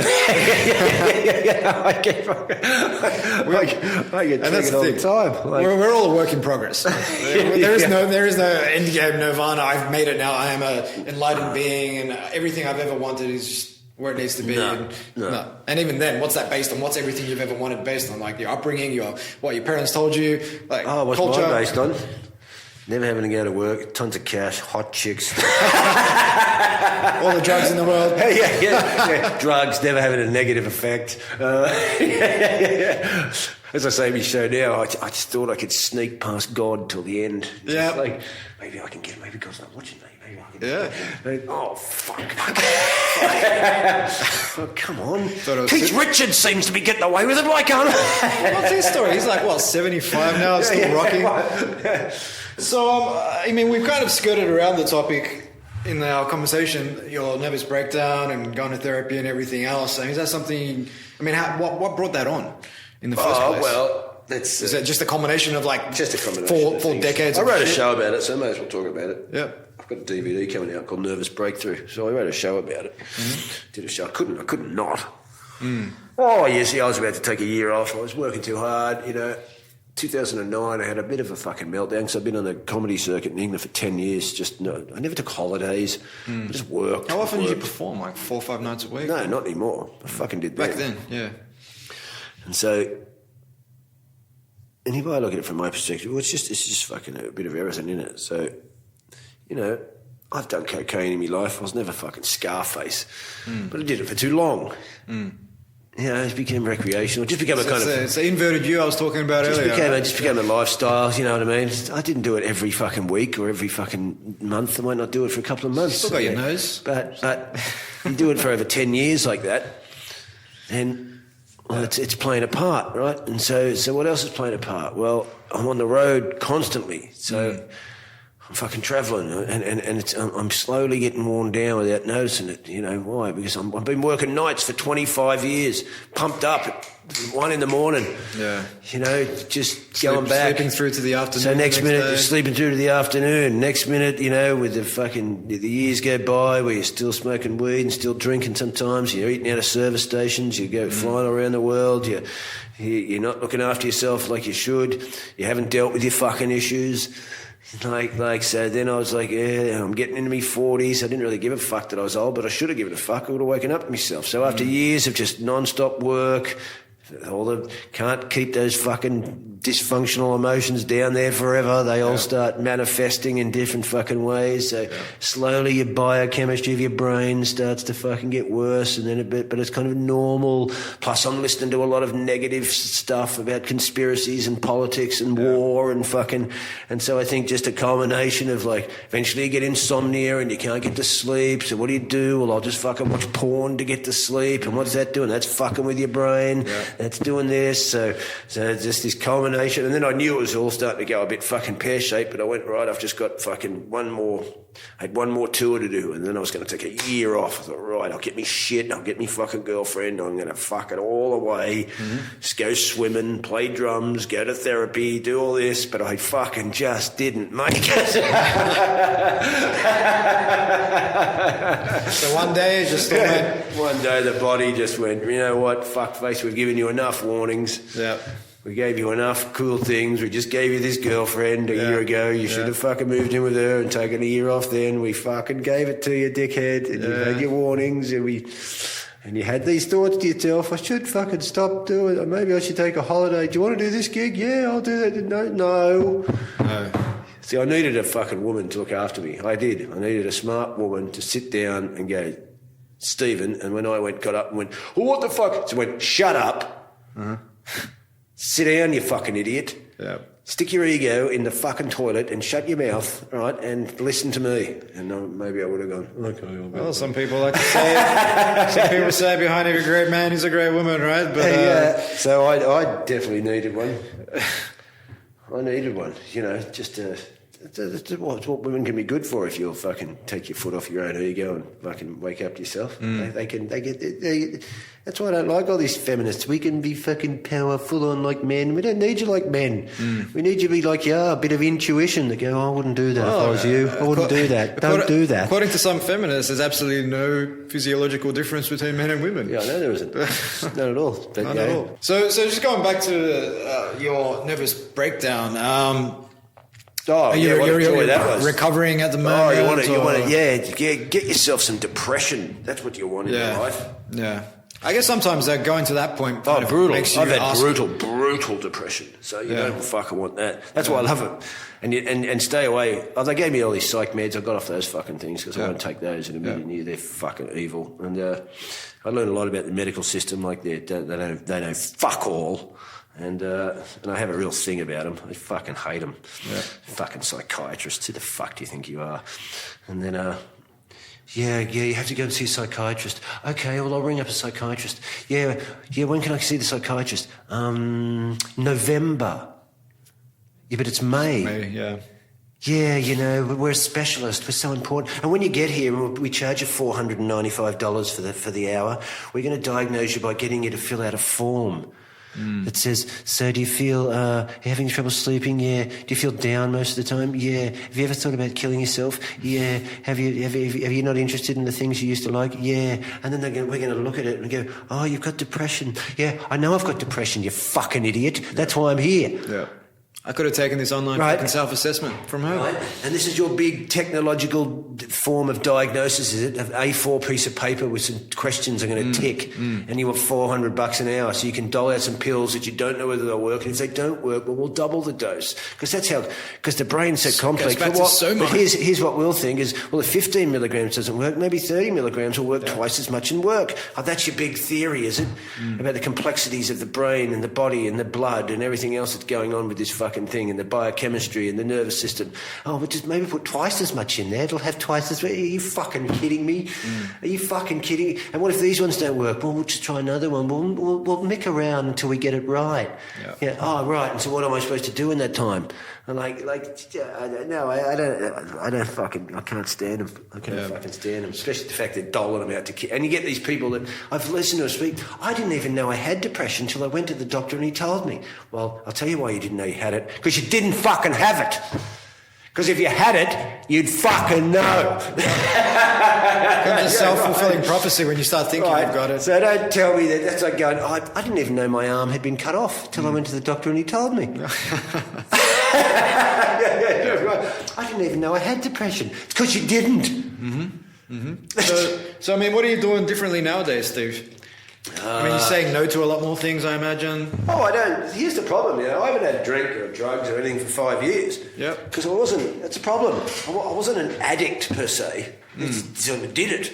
I just kept doing it. I was functional. Yeah. I just didn't do a lot of healthy things on a lot of different levels. So until the body and the brain went fuck you, right? Yeah. And so. In one sense, it would have been better off being a junkie. At least I could pinpoint the problem. This is not working out. Yeah. Instead of some multivariate problems. Just a sort of slow build-up of... you look back and go, fuck, I don't even know who I'd become. But of course, it was, as you said, the world of distraction, working all the time. Yep. You're getting fed this Pavlov's bell. Yeah, or you're getting fed applause and... You're getting a decent amount of cash and you're getting to travel the world. But I started to use, but I had no life. I used to say it, I've got an interesting life, but I've got no life. Well, the thing about applause... I just want to get up and go and have breakfast with my missus and then go to this pool and then do fuck all and then play guitar and then maybe not do anything for a bit and then go for a walk and then all the little things. Heaps of my mates see, the problem with being creative is you end up romanticising your own neurosis because it gives you a springboard of creativity, the great emotional wound. Yeah. You know what I mean? So it kind of springboards your creativity, but as you get older and you become creative, you should really deal with the emotional wound so you can just become creative instead of using that as a source of instead of using this but sometimes when it's so deep and it's giving you a sense of identity, you're scared to let go of it because you don't know who you'll become and you don't know if you'll actually be funny anymore or what's going to ignite that. Because, a lot of comics I know who have been through some traumatic stuff in their life and have become good comedians, they do get a little sort of, when it gets more mainstream and some sort of quite balanced, happy, good-looking person turns up and I'm going to do some jokes about the stuff, and you do kind of go, well, you don't fucking know shit about shit. Yeah, right. Because you're going to have material of some. It's got to come from somewhere. You're just a boring straight person, which good luck to you. Yeah. Because you probably don't have to go through the hell I'm going through. Ignorance is bliss. Yeah. So and that's when it is a shame when. Any kind of art form that starts off with people who are a little fucked up, which is usually the way, of course, as it gets more well known, you get less interesting people doing it. So you get a double-edged sword sometimes. When thrash metal started, it was done by people who started it, who did it out of their own imaginations, who did it out of their own dysfunction, who did it out of their own fucking fuck this and full-onness and some of it just talent. But then as it became more and more and more and more, now you've got people who have just heard of it, who are just quite normal people and just sort of, grew up pretty well. My mum and dad loved me and everything was all right, but I like thrash metal and now your band's a little, well, it's all right, but it's not, doesn't have that same energy, that rawness. It's kind of like the 80s hard rock, so bands like Guns N' Roses and whatnot, off the streets of LA, and then within 5 years of, say, Appetite for Destruction coming out, he had this parade of hair bands put together by some execs at fucking Tower Records or whatever, same formulaic music, same makeup, same hairspray, all that sort of stuff, and it died, and it just lost any sort of authenticity, and it was shit. Isn't that when you got your kind of I don't know about much of that. I've never been a big rock music fan. What are those bands like? God. Talking which era? Isn't the ones that would have come out of those kind of? Is it Godspeed or Godsmack or? Godsmack, yeah, from the late '90s, the new metal stuff. Isn't that kind of? Yeah, it's just that big, Disturbed and. College frat boy music, I like to call it. That fucking music, when Fred Durst and all that kind of stuff. It's just, this is just. It was a bad time for how metalheads metal fans. That's when I went to see metal fans. If you like this, you're not from my metal world. Yeah, you're not really metal.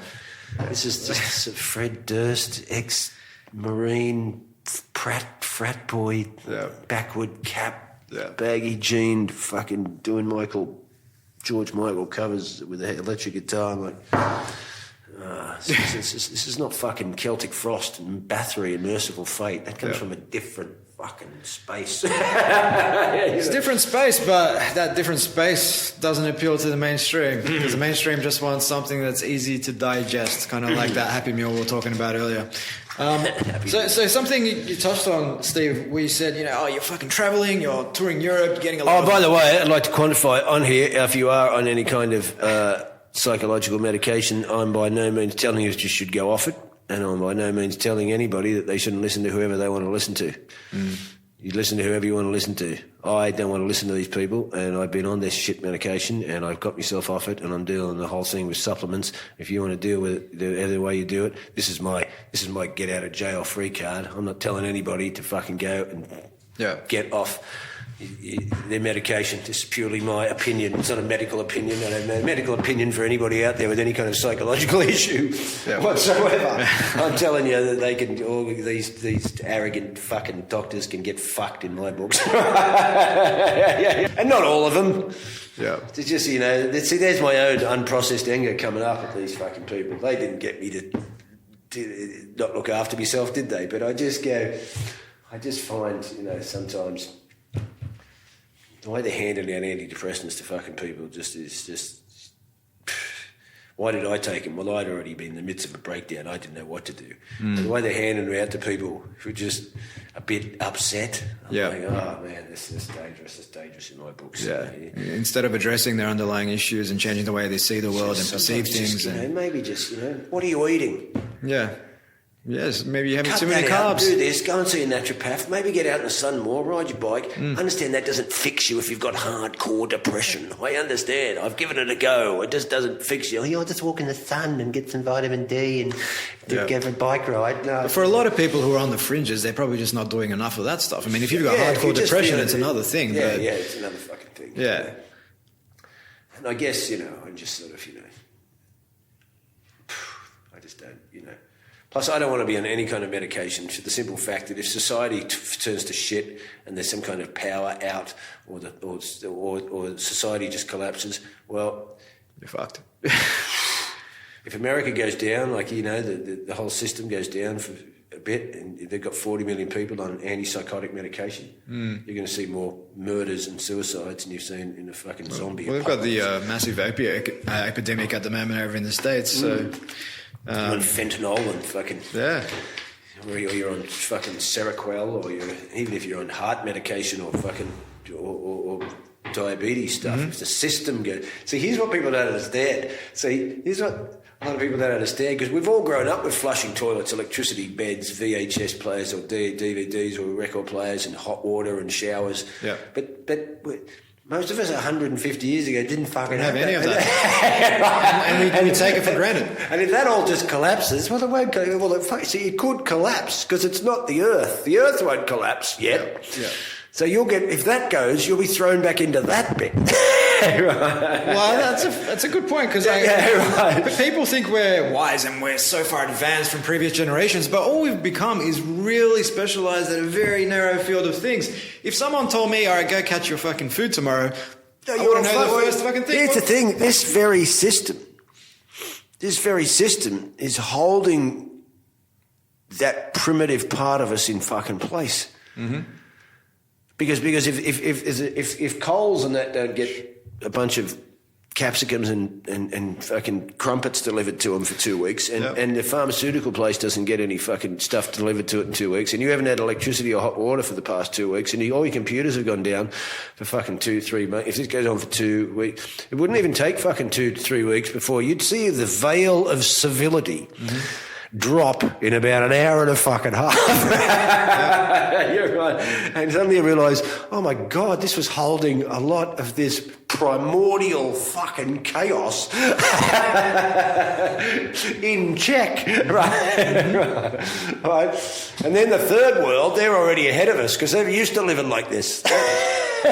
We'll have a psychological fucking meltdown. Right? That's what's so funny about the feminists. We don't like masculine guys. Well, you're going to like them if this situation turns up. Why? Because there's going to be fucking marauding hordes of alpha fucking males, and if you don't have anyone to protect you, you're going to want some good alpha males on your fucking side. Why? Because there's going to be fucking some bastards running around, I'll tell you that. Yeah, well, there's a lot of people foreseeing a dark future in the next 50 years as AI gets more sophisticated and potentially moves from what they call general AI, well, narrow AI to general AI, which is artificial intelligence that can think as well as human beings do. But then you have artificial super intelligence, which is smarter than us. And once that surpasses our level of intelligence, it just goes off into the ether. We can't even comprehend what it will do because we're not smart enough to think of that level. I know, it's cool. So who knows where that's going to go? When I grew up, you didn't even have a fucking iPod. Now you got some computer fucking going, maybe these humans don't seem to be a perfect algorithm. Maybe we could get rid of them.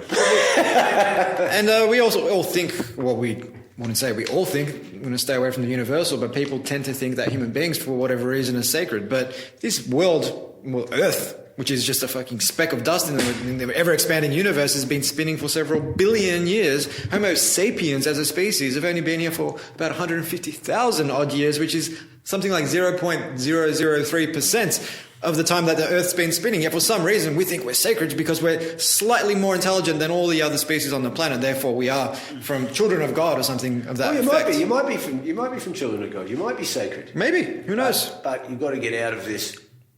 You've got to get out of this just objectified map world into the understanding that perhaps you do have you have got to see. I don't go for this whole we're just from the apes thing. We're only one genome above them. I don't agree with that. It might be true in a sort of we've worked it out on a kind of objectified scientific view, right? Mm-hmm. But I think that kind of degree maybe makes a complete fucking radical difference, and maybe it depends on how wide the spectrum you're looking at. And maybe because I don't see any kind of solution going down that path. Whereas I see more of a solution going down the idea of, well, maybe you are in a part of a cosmos. You can go beyond all that. You are like a fucking antenna for God to manifest. Like God being a trigger word, You can say, oh, God. No, I just use that word for not on the cloud. Whoa, you're in trouble, fucking. But but it is a trigger word, God, isn't it? Because everyone has this sort of thing about it. Yeah. But it's But so that's why I don't particularly. Because people go, you deny an evolution, you put that on Facebook and watch the millions of people attack you. Right? See, here's what I find funny about science. If one debate about science is that they'll always go, we're not dogmatic. This is what science will say, isn't it? So unlike religion, which is basing itself on faith and unquantifiable ideas, unprovable ideas, we're not like that, because what we do is we like to look at facts, which is also just a sort of a mapping, right? Still, to me, right? Except when you get into physics and that, isn't it? That's which physics starts to merge with the idea of God, because it's unquantifiable, I guess. And I'm no physicist, so I don't know the fucking things, but these are just my little observance.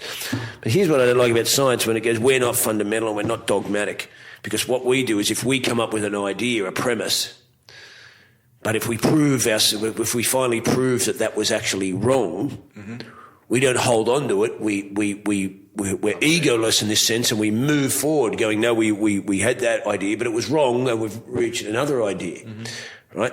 And so they see themselves as unlike religious people, because they'll just stick to this idea. So no. If we prove ourselves wrong, we don't care about that. We move forward. Yeah, but in the time when you think you're right, if I go up against that idea, you fucking dogmatic as shit. Yeah. That's what the science says. Yeah, right. You got a double-blind study. So you sit there and go, it's fact. it's done this. You can't go against this idea. Yeah. Why? Because it's proven fact, and we've done studies, and we've done studies with that group and this group, and we've done a peer review, and we've brought it in. And so if you go against this idea, you're a heretic and you're a science-hating fucking idiot, right?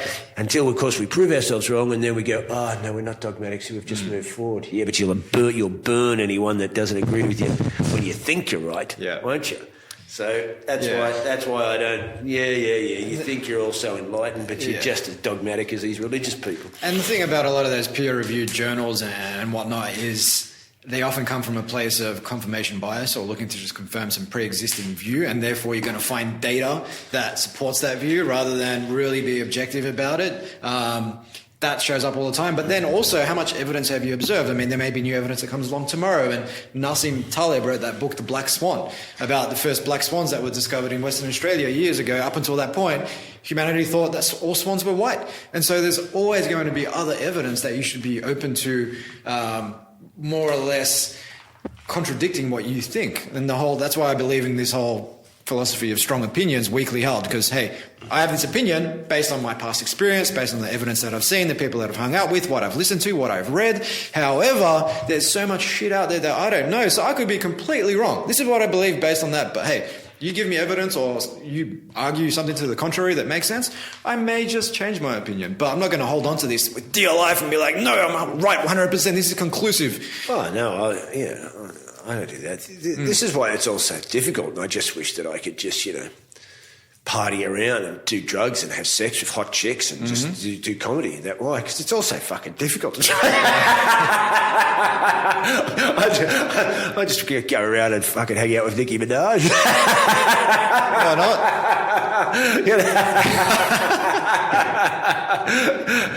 So we're coming up to 2 hours, Steve. We should probably wrap this bad boy up. It's been a lot of fun. But before we wrap up, anything you're currently working on that you wanted to talk about? I know you're taking a bit of hiatus off the comedy scene. Or? Yeah, well, I don't want to, but it is that way. I've some other bullshit I've got to deal with because I had a car accident in the middle of having a fucking breakdown. All my karma came at once. So now I've got to do some physical fucking therapy. And I'm like, couldn't you have spanned me karma out over the past 40 years instead of just giving it to me in one big condensed fucking package? But what am I doing? Well, I'm putting out a new DVD called Nervous Breakthrough, which I've just finished the artwork for, and I've already mastered it and edited it. So I've just got to package it together. I've also got that coming out I've still got another show that I had from the last tour I did in the UK, which I was going to release years ago because we weren't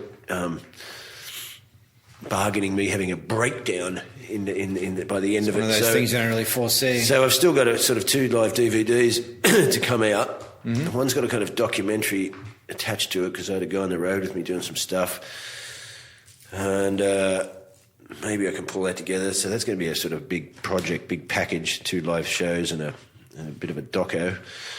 And I've got a couple of friends who are interested in maybe putting together some more kind of films. Apart from that, I've got to try and get my fit together. Hopefully, get this. Well, I've got another show written which Melbourne has seen, but Sydney and stuff hasn't seen yet. Which is a great one because it's the UPC people will love it. Yeah, I look forward to it. I can see where it's going to go. The feminists will love it. Fantastic. well, people can find you online at stevehughes.net.au. They can also pick up copies of your past specials, such as Conspiracy Realists, and while it's still legal. Conspiracy Realist. I had to go with that because everyone was saying, you're a conspiracy theorist. I went, all right. I'm like, okay, well, I'll just fucking Conspiracy Realist, that's what I am. Fuck with it completely. Also, I had long hair back then. I look at myself with long hair and TV. What the fuck was I doing with long hair? I don't know, mate. Those shots are pretty cool. I had long hair and I miss my long hair days. Only because when I go and see a band like Slayer, I can't do the windmill headbanging anymore. I just do this. It's not quite the same. So. Oh, I'm too old for any of that. I don't even go. I've done my dash. He's done. Yeah. All right, Steve, well, it's been an absolute fucking pleasure having you on the show. Thank you. And we'll probably wrap this bad boy up. All right. Hi, guys. Steve again. I hope you enjoyed this episode.